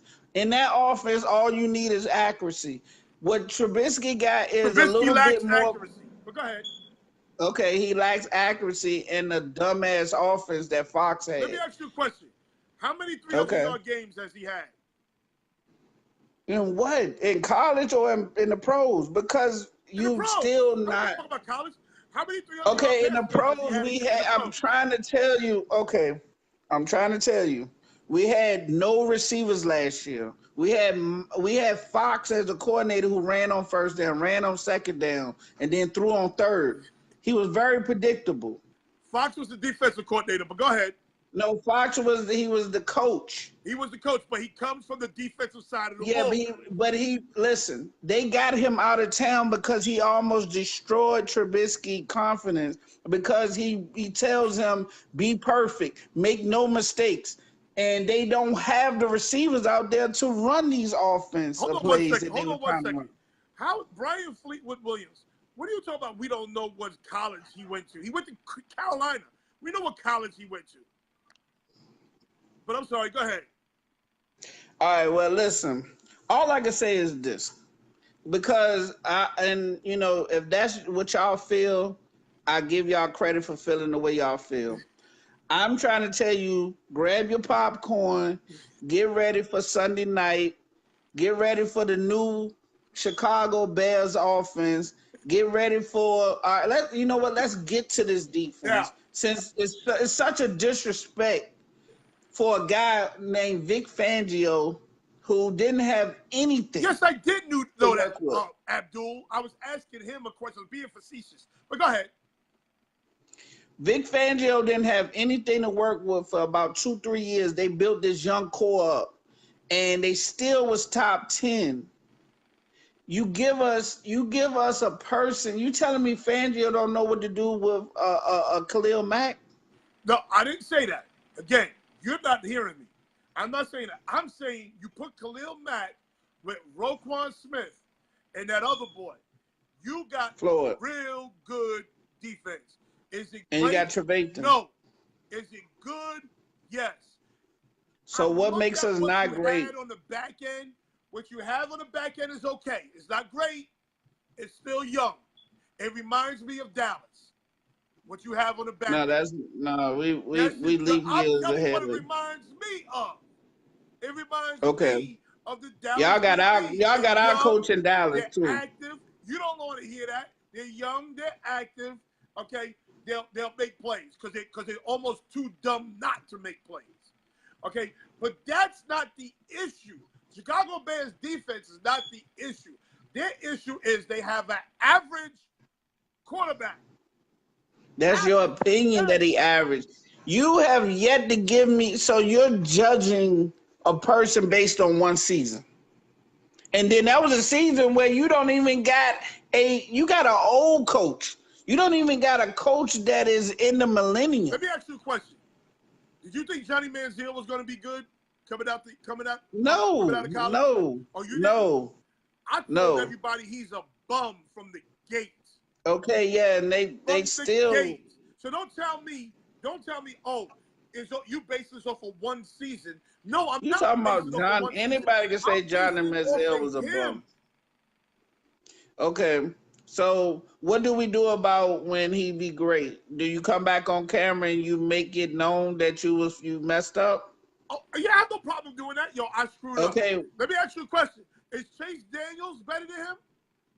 You answered this question. Is Chase Daniels better than who, Trubisky? No. What Chase Daniels do is what Chase Daniels got is what I give him credit for. Chase Daniels comes from this type of offense in a sense. He's always worked this type of offense. He's just used to it. I think when he went to Missouri. Okay, no. Daniels better than Trubisky? No. Not even close. But just not even close. You told me he was. Well, I didn't never say Chase Daniels was better than him. No, that was Khalil. Okay. Yeah, don't get me confused. That was Khalil. My bad. Okay, so you think Chase Daniels? You think Trubisky's better than Chase Daniels? I know he's better. Is it close? It's not close. Okay. It's not close.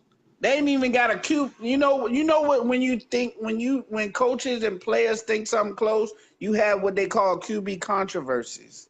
There's not even a QB controversy involved here. You just do. Remember what you told me earlier? Archive this. I need you to archive this. Yeah, archive it. I mean, you tell me how to archive it, and I'll make sure it's known. Go back to this when you are now 0-4 or 1-3 because Trubisky is a horror show. Okay. I understand your heart is in Chicago. I get it. But it ain't about a heart. I just know what we had and what we got now. And then somebody wanted to tell me how he broke some quarterback records in Chicago. Chicago's never had quarterbacks. Don't tell me about Jim McMahon. Don't tell me about Mike Tomczak. Don't tell me about Rex Grossman as being great quarterback. Chicago has never had quarterbacks. That's why they almost killed Walter Payton's career. All right, you feel good about yourself? Because we actually got a quarterback now. Okay. We got an offensive coordinator. We got plenty of football minds on this staff that's gonna shock the world. Okay. Yeah, they're gonna shock the world because you got them 9-7 finishing in second place. Well, I gave them 2 more wins. They got 2 more wins since we got Mac, so we're going to 11-5. What? Yeah. 11, what that? Wait, hold on, talk about. We're going up to 11-5. Green Bay's in your division? I don't care. Green Bay finishing 3rd in the division. Minnesota's in your division? We sweeping them. People, archive this. You sweeping Minnesota? We sweeping Minnesota. Okay. And who else is in your division? Detroit. You ain't beaten Detroit twice. So how you sweeping Minnesota? We sweeping Detroit. You We ain't sweeping Detroit. Detroit. So how you The only sweeping team that Minnesota? we're gonna split with is Green Bay, possibly. Oh my goodness. Oh my goodness. You sound crazy as shit.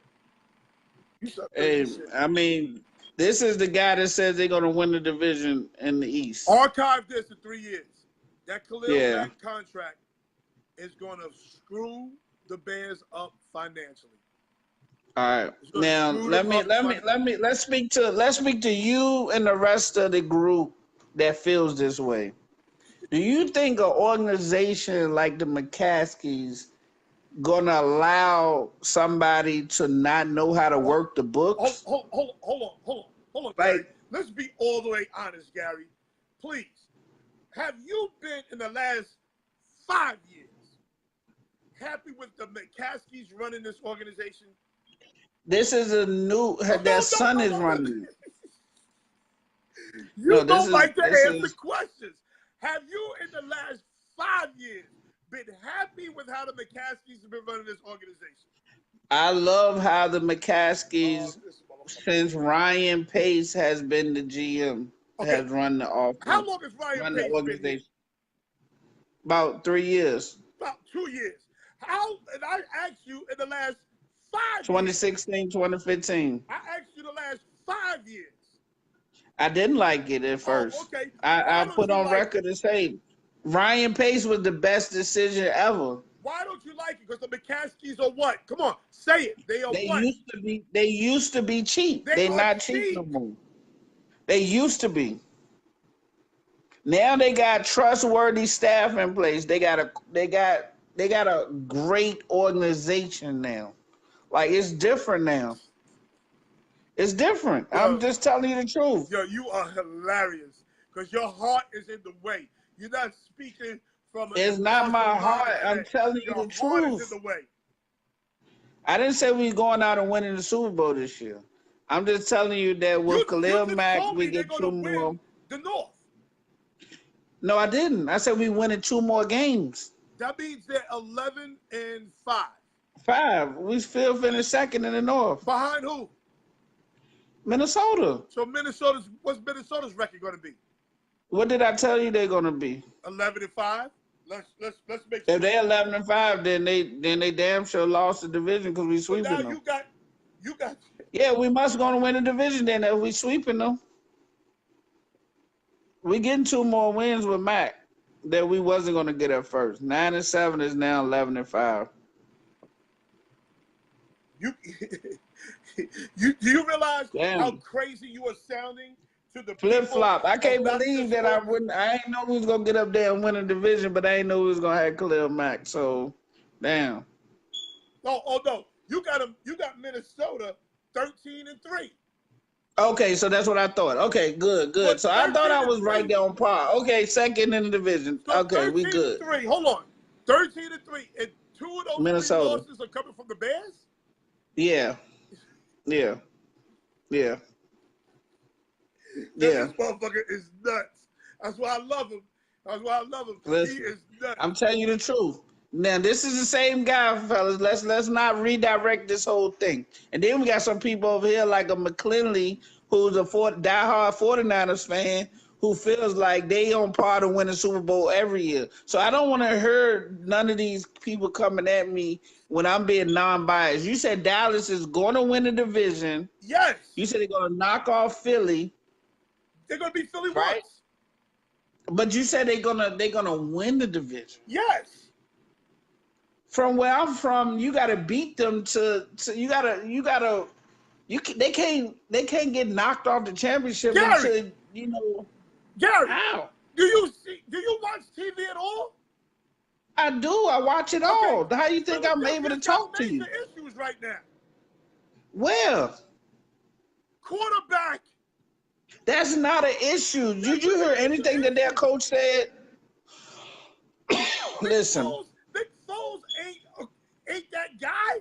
He's not. Listen, that guy. Nick Foles know that he was told way ahead of time that you're gonna play until Wentz is healthy. Wentz hasn't even been cleared yet. That's my point exactly. The coach was mad. Philadelphia's gonna wind up doing. They're going to wind up rushing Wentz back. They're not, because the coach told him. Only thing the coach mad is he's mad that no team likes to give away injury news ahead of time to let teams game plan. No, that's not what he's mad about. He has every right to be mad. He don't know. He don't know exactly when he's coming back. So why keep asking me? Now, Kevin wants to talk about these. Abdul, I'm trying to tell. Now look at schedules, Abdul. We playing a third place schedule. Okay. You keep talking to me about a third place schedule. Okay, listen to me. The third place schedule. What conference do they play this year? We play NFC West and AFC East. Perfect. Let's just talk about the AFC, the NFC North, NFC South.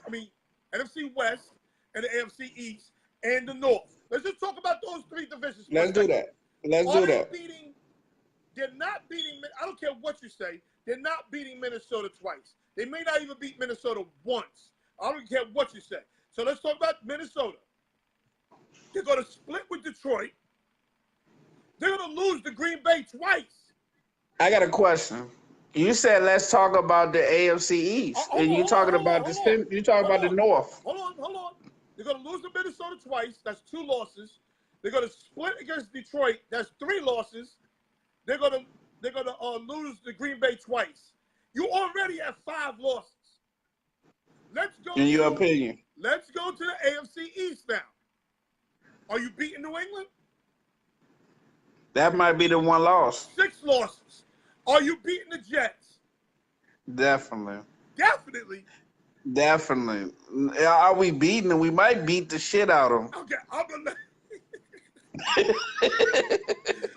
let you live with that. 6.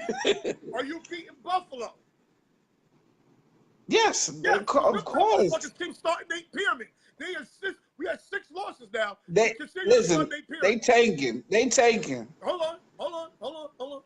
Are you beating Miami? Of course. I'm giving you that too. So you had 6 losses. We haven't touched the NFC West yet.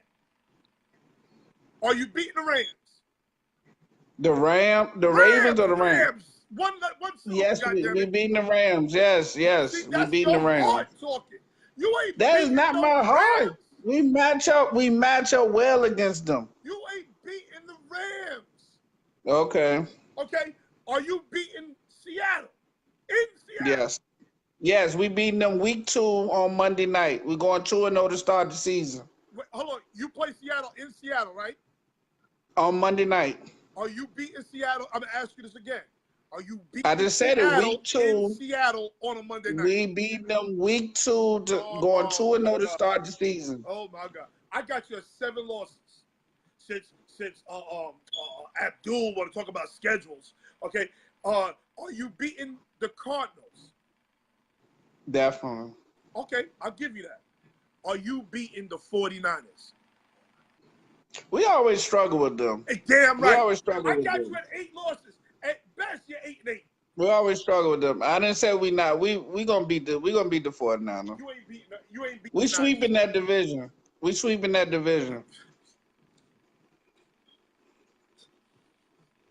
I'm gonna tell you who we losing to. I'm gonna tell you who we losing to. Please take your field reserve. Can we get the schedule going so I can tell you who we losing to? I can't remember it off heart, but I'm thinking the first 2 weeks we definitely winning. I think you played Cardinals Green Bay week 1. Yeah, we beating them in Green Bay. Okay. They might beat us back in Chicago later in the year. Okay. I'm trying to think of who else. I'm trying to remember. I know we played the Giants. I know we played the Giants. And who else? Can you get do we got a schedule? Somebody got a schedule? Oh, Shelby. I can get a schedule. But in the meantime, yeah, because I'm about to tell you these 5 losses real quick. Let me see your phone. But in the meantime, okay, while I pull up the schedule, the Chicago Bears schedule What did you think about Nick Saban? Nick Saban, I hadn't been into after we after we barely beat Appalachian State. I tuned out of college football this weekend. My fault. Wait, say that again. After barely beating Appalachian State. Oh, I forgot you a Penn State fan. Yeah, I turned off college football this weekend. I got focused on the Bears. The Bears has consumed me. The rest of the NFL has consumed me.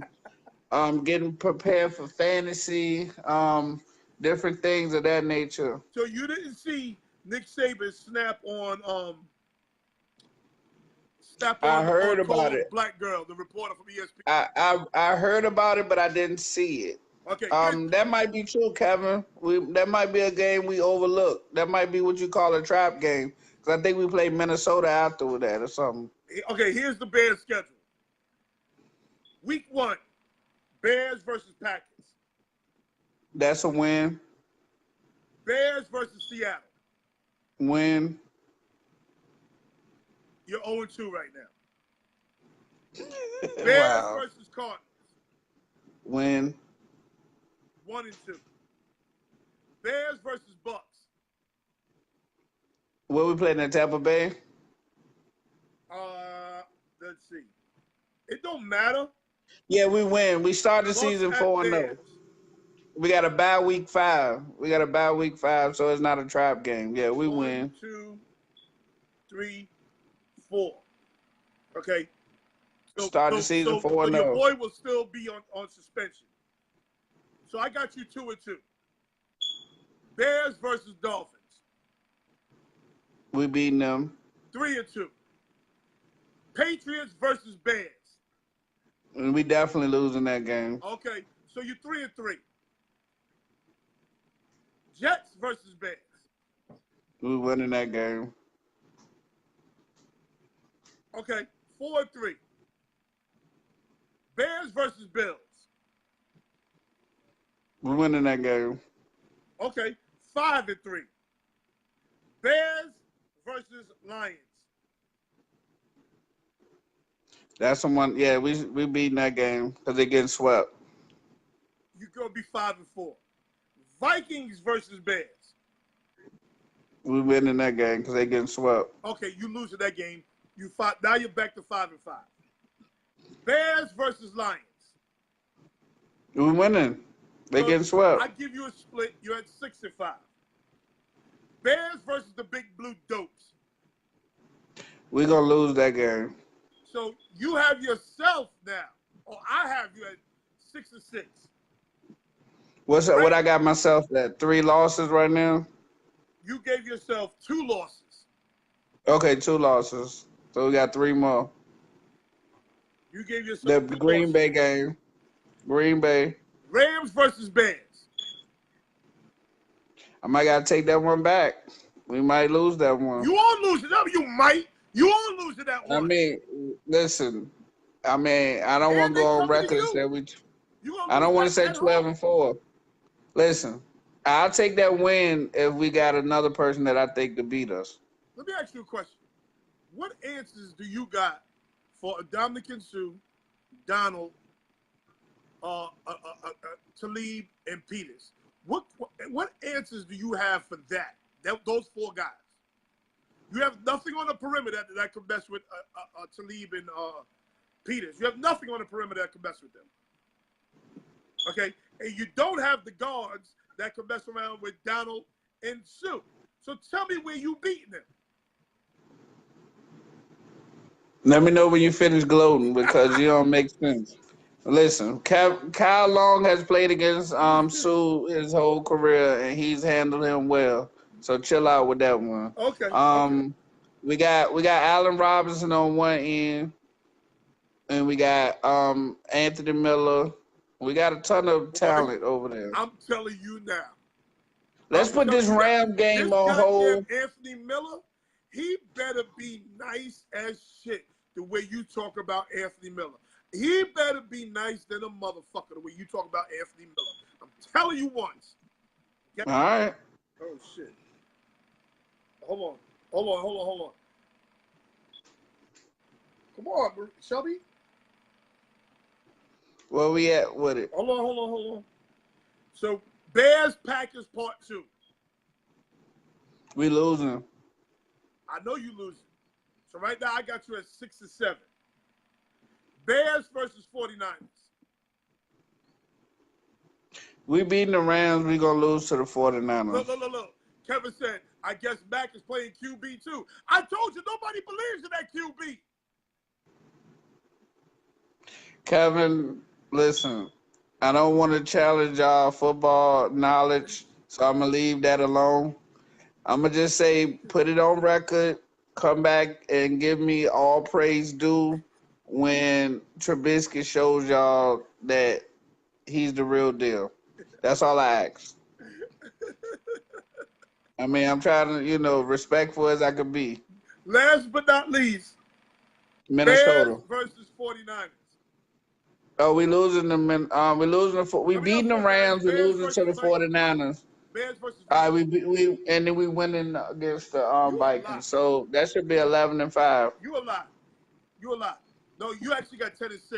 I got 7-9 after really looking at it. Well, no, the Rams should. I'm lifting the Rams game to a win, so that's 11-5. So you're changing the Ram game now. Yeah, we gonna lose to the 49ers because we always lose to them for some reason. Listen, I don't know why. They not good, but we just lose to them somehow. This boy Anthony Miller better be a goddamn monster. I'm telling you. You listen. I got to go to 2 drafts. I'm gonna draft this motherfucker because you talk about him so goddamn much.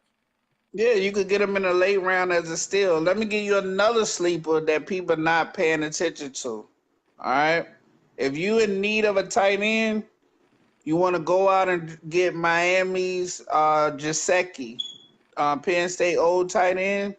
He's gonna be a dog for Miami Dolphins. I don't believe in him. Okay. I don't believe in him physically. Okay. I think he's one of those guys who, once he gets clapped, he's going to be a different player. He's like a Jay Novacek. That's how he plays. Yeah. But he's not. He plays like Jay Novacek. At getting open as Jay Novacek was. But that Jay Novacek learned that. The guy Jay Novacek was from Wyoming. Don't act like he played against great talent out there. Hold on. We ain't talking about him in college. We talk about Jay Novacek in the NFL. Well, I'm just saying because Jay Novacek in the NFL was a problem. Let's not do that. All I'm trying to say is this. You do a great job of saying these things, and you haven't seen him play against any NFL talent yet. Listen, I have not been that far off in my grading of college players to the NFL. Okay, well, we knew at this. I tell you who's going to be great, and I tell you who's going to be bums. Right. I've been right almost 9 out of 10 times. I've been right. And that's what make this conversation we have that more important, because I'm a person that's going to at least challenge what you're saying. And I'm not going to do it just to be trolling you. I'm doing to give you facts, and then we'll let everybody else prove us, and the league prove us, and we can come back and say, you know what? This is true. This is what he said. Noel was right on this one. Gary was right on this one. And I'm going to usually win.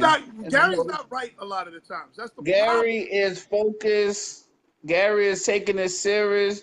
I'm not going to have any sponsors anytime soon.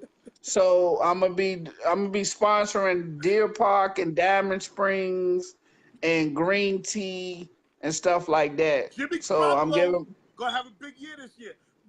Listen. You know who's a dog low key? Who? Okay, I'm gonna give you a low key pick. Okay. The boy Sutton from Denver.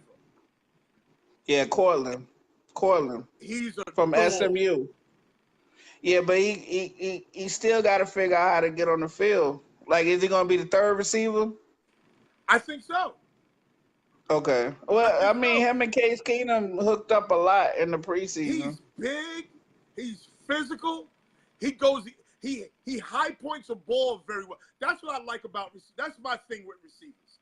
I'll be honest with you. That's my thing with receivers. Can they high point balls? For Antonio Brown to be so small, he's great at high pointing the ball. That is huge for me because not every throw is going to be great. So sometimes he got to make a play. You understand what I'm saying? Did you see Anthony Miller high point the ball in the preseason?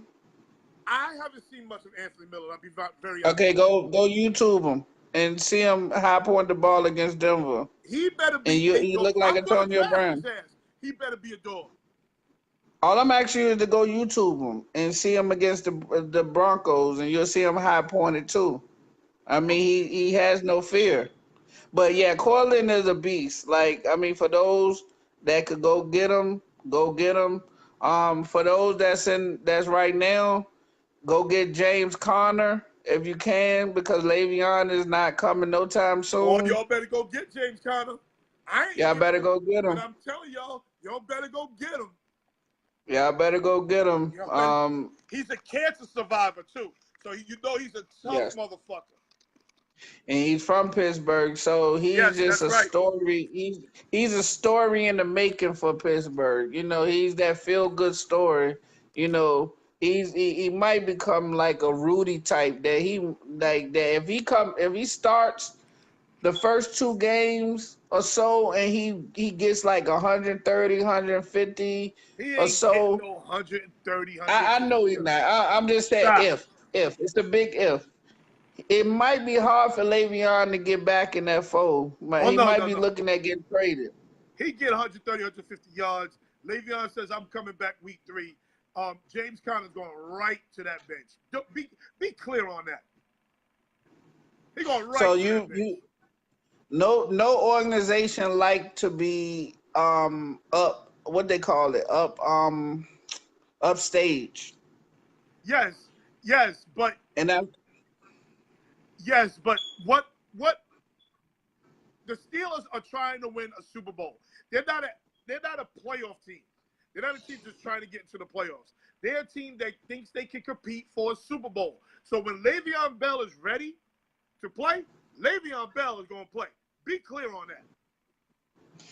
I'm clear on it. My thing about Le'Veon is that the Steelers stood behind him in every case, every charge he had. Saying that shit too, because he ain't even stand behind the Steelers. That motherfucker had 2 goddamn weed charges.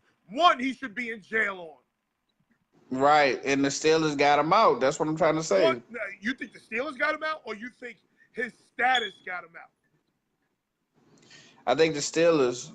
You listen. Okay, you don't. If you don't think what happened with that day? The next day they traded what's his name? The very next day they got rid of Blunt. They traded Blunt the very next day because they said he was he was the fall guy. So they gave him the fall guy. Okay, so that wasn't the Steelers covering for him. He should be in jail. I'm trying to tell you. His money. Right, because they listen. We did enough for you. Yes. You owe us a little bit of respect. Yes, that's what they're saying, and he not acting respectful. So listen, we agree on something. We agree on a lot. You just like to challenge certain things, but we cool. Blunt got cut. That's what he got cut. You're right. Who got cut? Yeah, Blunt got cut. Well, the whole thing is like he can't stick on no team though, and that's I wonder why is that? Because Blunt isn't good anymore. Like he isn't. He's old Jerome Bettis right now. He's not very good. He's slow. He's just big and physical. He's not that good. He's a guy. He still runs hard. You bring in on the goal line and he scores touchdowns because he got fresh legs. He'll get 1 or 2 starts a year. This type of guy. So out of the rookie quarterback, what was your opinion of Cleveland's quarterback right now? Honestly, he's better than I thought he was going to be. Okay. He's better than I thought he was going to be. I don't think he's ready to start. I think it's smart to start Tyrod Taylor. That's why I had such a problem with the Jets trading Teddy Bridgewater. I think it's smart to let him sit back and watch for a little bit. I think that's smart. That's what the Jets should have done with Darnell. I would hate to see Darnell be David Carr. Remember David Carr went to Houston? David Carr was good. Yeah. Don't forget that. People want to forget that David Carr was good. You about to make my case for Bortles. Keep talking. Bortles isn't half of what David Carr is. Stop. He's Go not ahead. half of what David Carr is. You about to talk about how many sacks he got sacked? He took a beating. Carr. He took a beating. 80 sacks. He took a beating. 70. He took a beating. Bortles ain't taking a beating like that. Stop. Yes, he took a beating the first 2 years like that. That Jacksonville O-line is a bully. That's a good O-line. Yeah, now they got it straight. All right, so here's my question. All right, so I talked to somebody, I think this is starting to build. People starting to call me, hit me up, football talk, tell me little things behind the scenes, this and that, right? So I want to know your theory on this.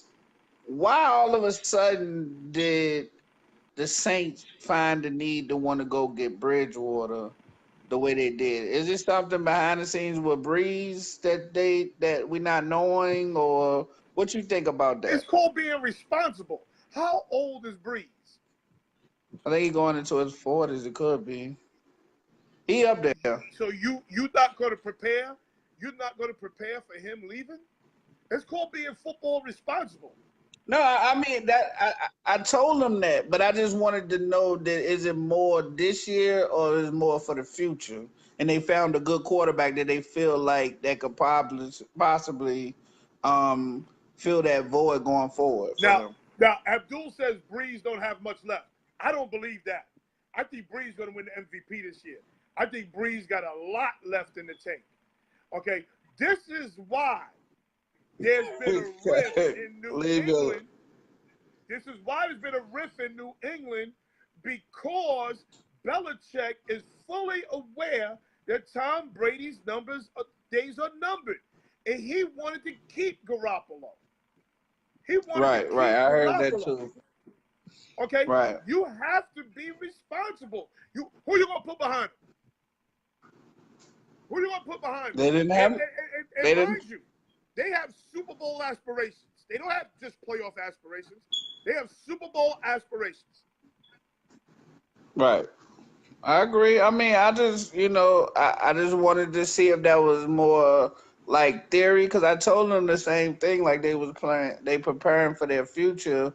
Bridgewater, he's an accurate quarterback. He probably excel in the dome, more so than outside.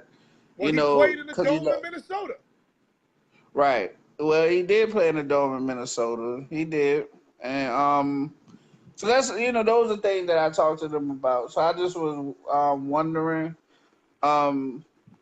is a couple of other things. What do you think of Sam Darnold? I think he's ready day one. I think he's ready day one. I mean, he's the type of quarterback you go ahead and throw in the mix, let him make his mistakes. If he make them, he's smart enough to overcome them. He's an intelligent quarterback that's gifted. I mean, the Jets got a real keeper. Oh, the Jets got a dog. The Jets got a dog. They got a dog. All they got to do now is I'm surprised the Jets didn't go get a Dez Bryant. No, you can't put Dez in that locker room. Dez don't have a job because of Dez. That's why he don't have a job. People ain't fucking with him. This is why. Listen, you think you could put a Dez Bryant in Baker Mayfield's locker room? No. Not because. But that's Tyrone. That's Tyrone. They're not going to have a relationship on the field.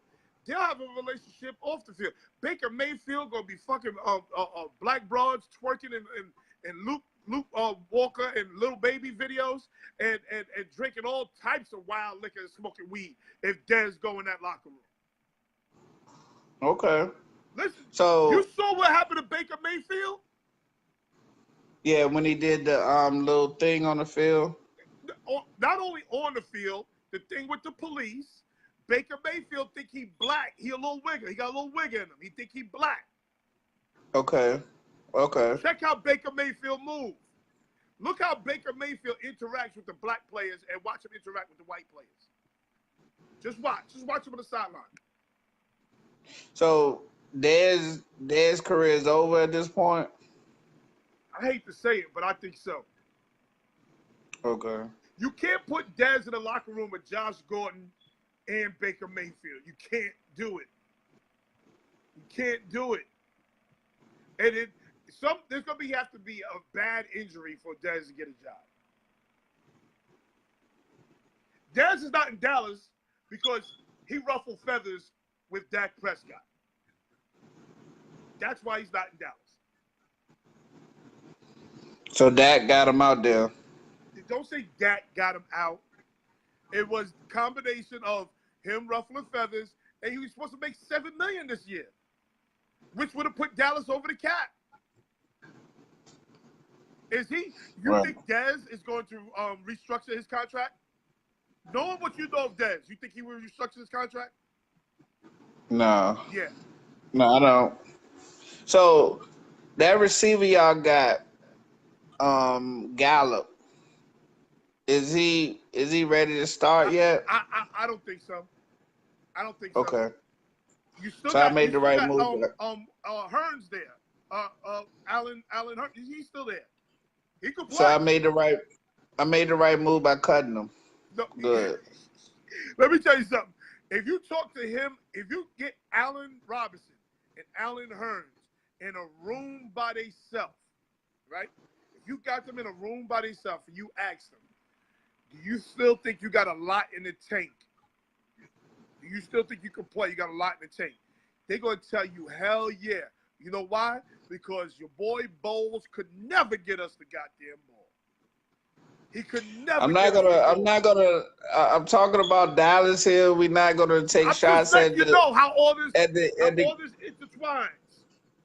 We're not gonna let you take shots at the QB that's gonna be in the MVP race this year. You know how all this We're not gonna let you do that. Okay. Listen, we need you here every Wednesday because we're gonna have Women Wednesdays. The season started. Okay. Women Wednesdays. What me and you are going to do is we're going to take the NFL picks for the office pools, and we're going to help these women win their office pool money. We're going to help these women this year win their little pools. So we have Women Wednesday every Wednesday. Okay. We can do that. We're going to do that at 7 p.m. every Wednesday. Okay, I'm with you on that. Okay, so make sure you're there. All right. Also, we have the Not Just Sports Buy No Less contest. If you follow me on Instagram, follow me on Twitter, follow my Facebook page, like and share it, and subscribe to my YouTube channel, you can win $250, a hat and a shirt, and all you have to do is name all 8 division winners in the professional football this year. All 8 division winners. If you do that, you win $250. Thanks to Gary, the prize started out at $50. It's now up to $250. Thanks to Gary, Dwayne, Eric Williams, and Richard Christopher. Yes. Yes. I thank you, fellas. Okay. Gary has been a regular on. Gary's funny as shit. His heart is in the right place. I mean, the wrong place with the Chicago Bears. He talking crazy. We're going to have him on regularly because he's funny as hell. And if he's not here, then he's not here. But he's very reliable on that end of the deal. Very reliable. And I'm giving you nothing but facts. So you can use that. Nothing but facts. All right, so we've done 2 hours. We're running a little long. Great show. Another great show.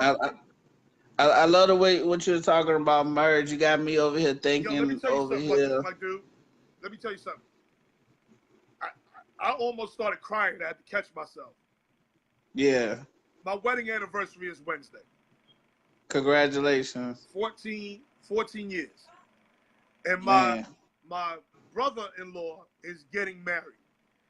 He's getting married, and his wife, his fiance, is pregnant. Okay, and all too often, Congratulations. as black men, we want to denounce marriage. Right, You know, we right, want to talk right. about how bad it is, how she got you locked up, and all that other shit. If she got you locked up, that's your fault, nigga. That's your fault she Right. got you locked up. But I'm here to tell you this. The best decision I made in my life, and I don't make a lot of great decisions. The best decision I made in my life was marrying my wife. Was asking her to marry me was the best decision I made in my life. My God, Hey I don't know man. where the fuck I would be without her. Hey, listen, you didn't miss the ball. You opportunity, man. You saw it and you jumped on it. That's Yeah, a great thing. because this is my second marriage. Right. And I said to myself, I'm never getting married again. Right. It was too hard. It was just too much. It was you can't live from the perspective of me anymore. You gotta live from the perspective of we. Right. Right. You Right. understand what I'm saying? Right. So when I'm out in the streets and I'm thinking about doing some dumb shit, I gotta think about, damn, how am I gonna explain this to Marie? How am I gonna explain Right. this to Shelby? Daughter makes it different too. Daughter Right. makes it different too. You know, because when you got a daughter, you can't be a sloppy nigga so she don't attract sloppy niggas. You understand what I'm saying? Right. Right. Right. Right. So Right. I feel like I always got to show this is what I feel. I could be wrong. I just feel like I need to show my daughter how she should be treated through my wife. You Right. understand what I'm saying? That's a great point. So That's a great point, man. Like I think it needs to be stuff like this need to take place. Like it needs to be put out in the atmosphere and shown. Like like I know we talk about Black Love Matters, but I mean Black Lives Matter, but we really do need to start showing that Black love exists. You know what I'm saying? Like and black families. Black families exist. Let I me tell you a agree quick because story. Let me tell you a quick story. Last year, right, my son, because my son, for some reason, he wants to be that kid that's being raised by his grandmother. He wants to move like that. Like, nigga, you live right, with your right, mother and your father. Be right, 100% right. clear on that. He got a lot of kids on his team. We live in a majority black Hispanic community with also a large amount of white folks on the other side of Sunrise Highway. But my son has a learning disability. He has a learning Okay. disability and is mainly reading and comprehending through reading. So last year he was a junior. He's trying to figure out his way to contribute to the team, you know, but he doesn't express himself well. That's his biggest Okay. problem. He's not like me, where I could talk and all that other shit. He doesn't express himself well. And when he tries to express himself, he gets mad. So anyway, we go into this meeting with this coach. I said, listen, because I'm a coach, a lot of coaches feel threatened by me. So I said, listen, I'm going to go into this meeting. You do all the talking. I'll just be there to support you.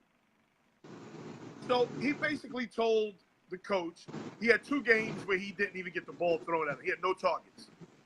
Shit was making him crazy. He's very confident, believes he can play and all that others, and he can.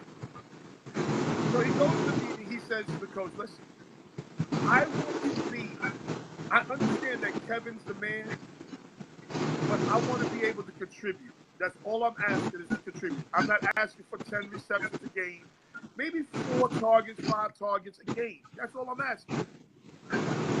So to make a long story short, they have a coach who's He's about 6'9", 350, 380, in that area, maybe 400 pounds. The big guy. Okay. He punches the table and says, "You know what, Nolan? You're selfish." It storms out. So that's when I jumped in. Hold on. We're not doing that. Because you're a big guy. You're not going to intimidate my son. We're not doing it. Because that's an intimidation tactic. So the coaches tried to cover up for him and so on and so forth. So to make a long story short, the receivers coach says, "Dad, did you know your son has a 73 average?" What the fuck you mean, did I know? I'm his goddamn father. Of course I know. See, you only see me on Saturdays. So you think that he lives with his mom by himself. No. We are a black family unit. Okay? We're a very strong unit. Don't ask me, do I know about my son's goddamn grades? Did you know that? How about this? Did you know he had a learning disability? Did you go to his guidance counselor and find that shit out? That's when I went crazy and everybody said, "Ho, ho, ho." You understand what I'm saying? So my biggest creation or get in life, my biggest thing I've ever done in life was be a father. And be a father where my family is all under the same roof, where my kids don't have a different. Now, I understand shit happens. I understand that. But for me, that's a major thing in my life. It's a major thing for me. Especially because my mom's and pops is divorced. They live in different states. You understand what I'm saying? Yeah. For me, that's major. And it doesn't get done.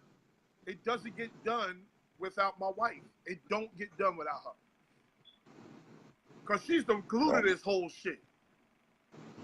You know? Because it takes a certain selflessness to make things like that work. Yeah, that's it. Selflessness. Especially, and my first son, who I had custody of, he's now 26 years old. That's not her child. That's not her child biologically. But if you ask her, she'll tell you, "Yo, I got 3 kids." If you see them interact with each other, you wouldn't know that's not her child biologically. You would only know because that nigga's tall, light-skinned with green eyes, and she's short and dark-skinned. That's the only way you would know. You know, so I'm blessed. I'm blessed. I'm lucky. Even when all the shit, you know, you have financial issues, you have, you know, issues at work and all types of shit. You know, to know that you got somebody next to you who's gonna, you know, fuck with you is big. And I'm coming up on 14 years of marriage. That's a long time. Years. It's a long time. Nigga, now I'm not talking 25 years and we break up for a summer. I'm talking about 25 years straight. Yeah. You understand what I'm saying? So, listen, man. And trust me, I've had doubts, where, I'm ready to leave. And then I sit down with myself and I say, "Yo, nigga, you playing yourself." When you really think about it, like, you playing yourself. Don't do the Willy Bobo, nigga. You know what I'm saying? Cause you definitely, man, I'll tell you end up being out here lonely by yourself, man, trying to figure it out again. And that's the other thing. I'm 47 years old, right? I got 3 friends that jump out of my head. 3 friends. One is 52, the other one's 46, and the other one's same age as me, 47. Them niggas right now, because how they move with women, they're regretting it now because they're older, but they still want a younger looking woman. You understand what I'm saying? And I know exactly what you're saying. And a lot of these young broads ain't checking for that shit. Nah, and it's hard, man. It's hard because they ain't lived yet. They ain't lived yet. Right. It's rough, bro. So they want to settle down and get a woman, get her pregnant, and want her to have a career at the same time, and she may not be ready for that at 30 years old. Yeah. Shit, I give you another example. My sister-in-law. My sister-in-law is beautiful, smart, good-hearted, got a real good heart, makes really good money, has a great job, single. If a nigga catch her, well, the nigga came up. I'm trying to tell you, nigga catch her, he came up. But she ain't dealing with no dumb shit either. But that's the whole thing. Like nobody wants somebody that's in her mind and just in the way that's structured. She's really elevating them, but nobody don't want to feel like they being trained up or some shit. You know what I'm saying? Yeah. And that you that person's selfishness makes them fight against it and fall back when they should be looking and learning and adapting and adjusting to that. Right. You see Right. what I'm saying? Like, Right. because that's where the growth come in. Like you let yourself go and allow yourself to reprogram yourself to come together, like you were saying, and look 14 years later, 25 years in, Gary, you're a better man. that was And the hardest shit for me. yeah, That was the hardest shit for me, was to like you said it, to reprogram yourself. yeah, To reprogram my trust was yeah, hard. yeah. Was hard. It's brother. I commend you, and like those are wins, man. These are wins. I look and I see, man. I'm like, man. I mean, I'm a fan of money, man. I promise you, I love it. I just love the fact though. I look at and I'm like, damn. I look at some people and I say, man, they got real love, man, and they got like family, and they, you look at their pictures and they with their family and they enjoying themselves, and Yeah, they family with their is everything, kids. man. It's everything, man. Family is It's everything. And you still got people out here who think black families can't succeed, Which is false. which You is know, really false.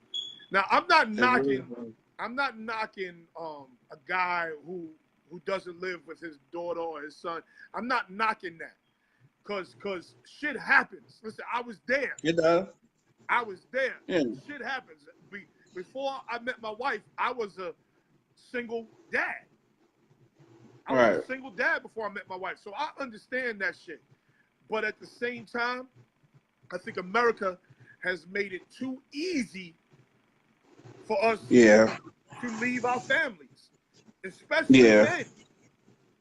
Yeah. It's made it too easily for men. I know men that take care of another man's baby better than they take care of their own baby. Yeah. They living with another man's baby, feeding that baby, put sneakers on them, but don't know their own baby. Right. Does that Don't even sound check. crazy? Don't even check in or nothing. Don't even check in or nothing. Just, And I don't even yeah. want to That's. fuck with niggas like that. I'll be honest with you. All my niggas I mean, got some shit with them. All my niggas got some shit with them. Even them thug niggas got some shit with them. But one thing I know, they go take care of their goddamn babies. and that's all you ask from a person, man. Take care of what you brought into this world, man. It ain't nobody else's responsibility. Nah. And as a coach, I can't even tell you how many kids. My wife says, you got a bleeding heart. You always trying to bring the kid. I'm always trying to bring them home. If they ain't got no place to stay, I almost brought a kid here this year. Almost brought a kid and his girl here this year. And my wife shuts all that shit down, which she's right. She's right. I shouldn't do that. But at the same time, the kid I almost brought here that day, he plays on my football team. He's struggling. He was living in his car. He got an apartment job now. Everything's good. But he was living in his car that day. Yo, Gary, it was pouring down rain. Sheets of rain. I got halfway home and said, yo, I should go get him right now. But I know if I'd have brought him here, my wife would have been like, yo, what the fuck? yeah, because you Yeah. It's a sanctity. Like you can't just. Once again, it's both of y'all. You know what I'm saying? Yeah, Just because you know, yeah, it's we y'all. You work. It might not mess up your feng shui, but it might fuck hers up. You know what I'm saying? She already adjusting enough. To get everybody else. Yeah. Well, one thing Adjusted. about her though, because again, a lot of kids come by here. A lot of my former players, former students, they come by here. One thing about her, she will feed all the motherfuckers. So them niggas Yeah, come by here knowing they're going to eat. You yeah, understand what I'm saying? So yeah. But that's, they gotta cut their ass home though. yeah, At yeah, the end of the that's what day, she said. That's exactly. it, it's just like watching. It's just like everybody love to watch somebody kid, but sometimes people like what it's best to be able, once you raise your own to send them home. You know what I'm saying? They don't want to start over, and that's basically what it comes down to. It might be like a symbolic, or symbolizing starting over. You know what I'm saying? Like you Right, got to right, right, retrain. right, You already got your everybody else together. You got them going in the right direction. You ain't got time to get nobody else going in the right right. And, direction. and I'm not no rich man, and I'm also lucky that my kids, my kids don't get jealous. Right, You that's know, a a lot of good kids thing. get jealous, mainly because my kids like, yo, I don't want to even fuck with daddy all the time because that nigga's retarded. You know what I'm saying? But my kids don't get jealous, and I'm always like watching my daughter when Ryan comes by. The girl Ryan that I showed you guys, you probably never met Ryan. Ryan plays Yeah, softball for me, and she lives in Florida now. She's married, but she started a business, and she comes by here. And yeah, I remember you spoke to her. yeah, yeah. And when she comes by, me and Ryan do a lot of talking privately and stuff like that. And I always watch my daughter to see how my daughter feels about it. Make sure that she ain't on some shit where she feels like she's taking daddy from her or something like that. And my daughter's real cool with it. My daughter, my sons, they're real cool with it. And I got a kid named Antoine, who I haven't seen in a minute, but that's like my son. So I'm a strong family guy. Like family to me is everything, man. So I'm lucky. I'm blessed. I'm lucky. I As will. long as you keep, I'll take a lesser job. I'll make less money if it means I need to be around for my kids. bro, you keep acknowledging it. I always see you give credit where credit's due. I Oh, mean, oh hell yeah. to me, that's the first step to being continuously blessed. I mean, it's a lesson I had to learn. I mean, I try so hard, which name, but I But ain't good. I ain't built like y'all. but you got your Like baby I'm gonna though. get there. Your baby Yeah, oh, comes by. definitely, Your baby checks in. definitely. I get her all the time. She about to come by in a minute. I'm about to go get her, And, but and, and I'm she just. and she gave daddy what she give you one year? The candy and shit. She always coming up with stuff to give. Like you could tell she got a lot of love. She kept me going, man. I was in a dark place, man. So Yeah. she kept me going and she got me back right. You know what I'm saying? So I mean, I family, whatever structure you got, long as you got somebody, like it's a beautiful thing, man. Yeah, look at So Abdul. Abdul said his wife is with that got that open door policy shit, and shit he said, rough. but listen to Abdul. I only have 3 kids. One of them Right. is grown, so I really only have 2. He said, "Yo, Abdul said he got 6 kids, six Right. kids, and then his wife wants to babysit everybody else's kid. God damn! See that shit? That's wild shit right there. That's That's wild wild shit. shit. So he can have 6 to 10 kids in his house at one time. Good At one night. time. And I know one of them And is a baby. One of them is a baby because he always like filming him sleeping and shit.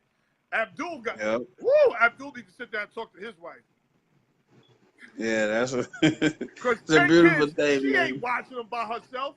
You watching them too.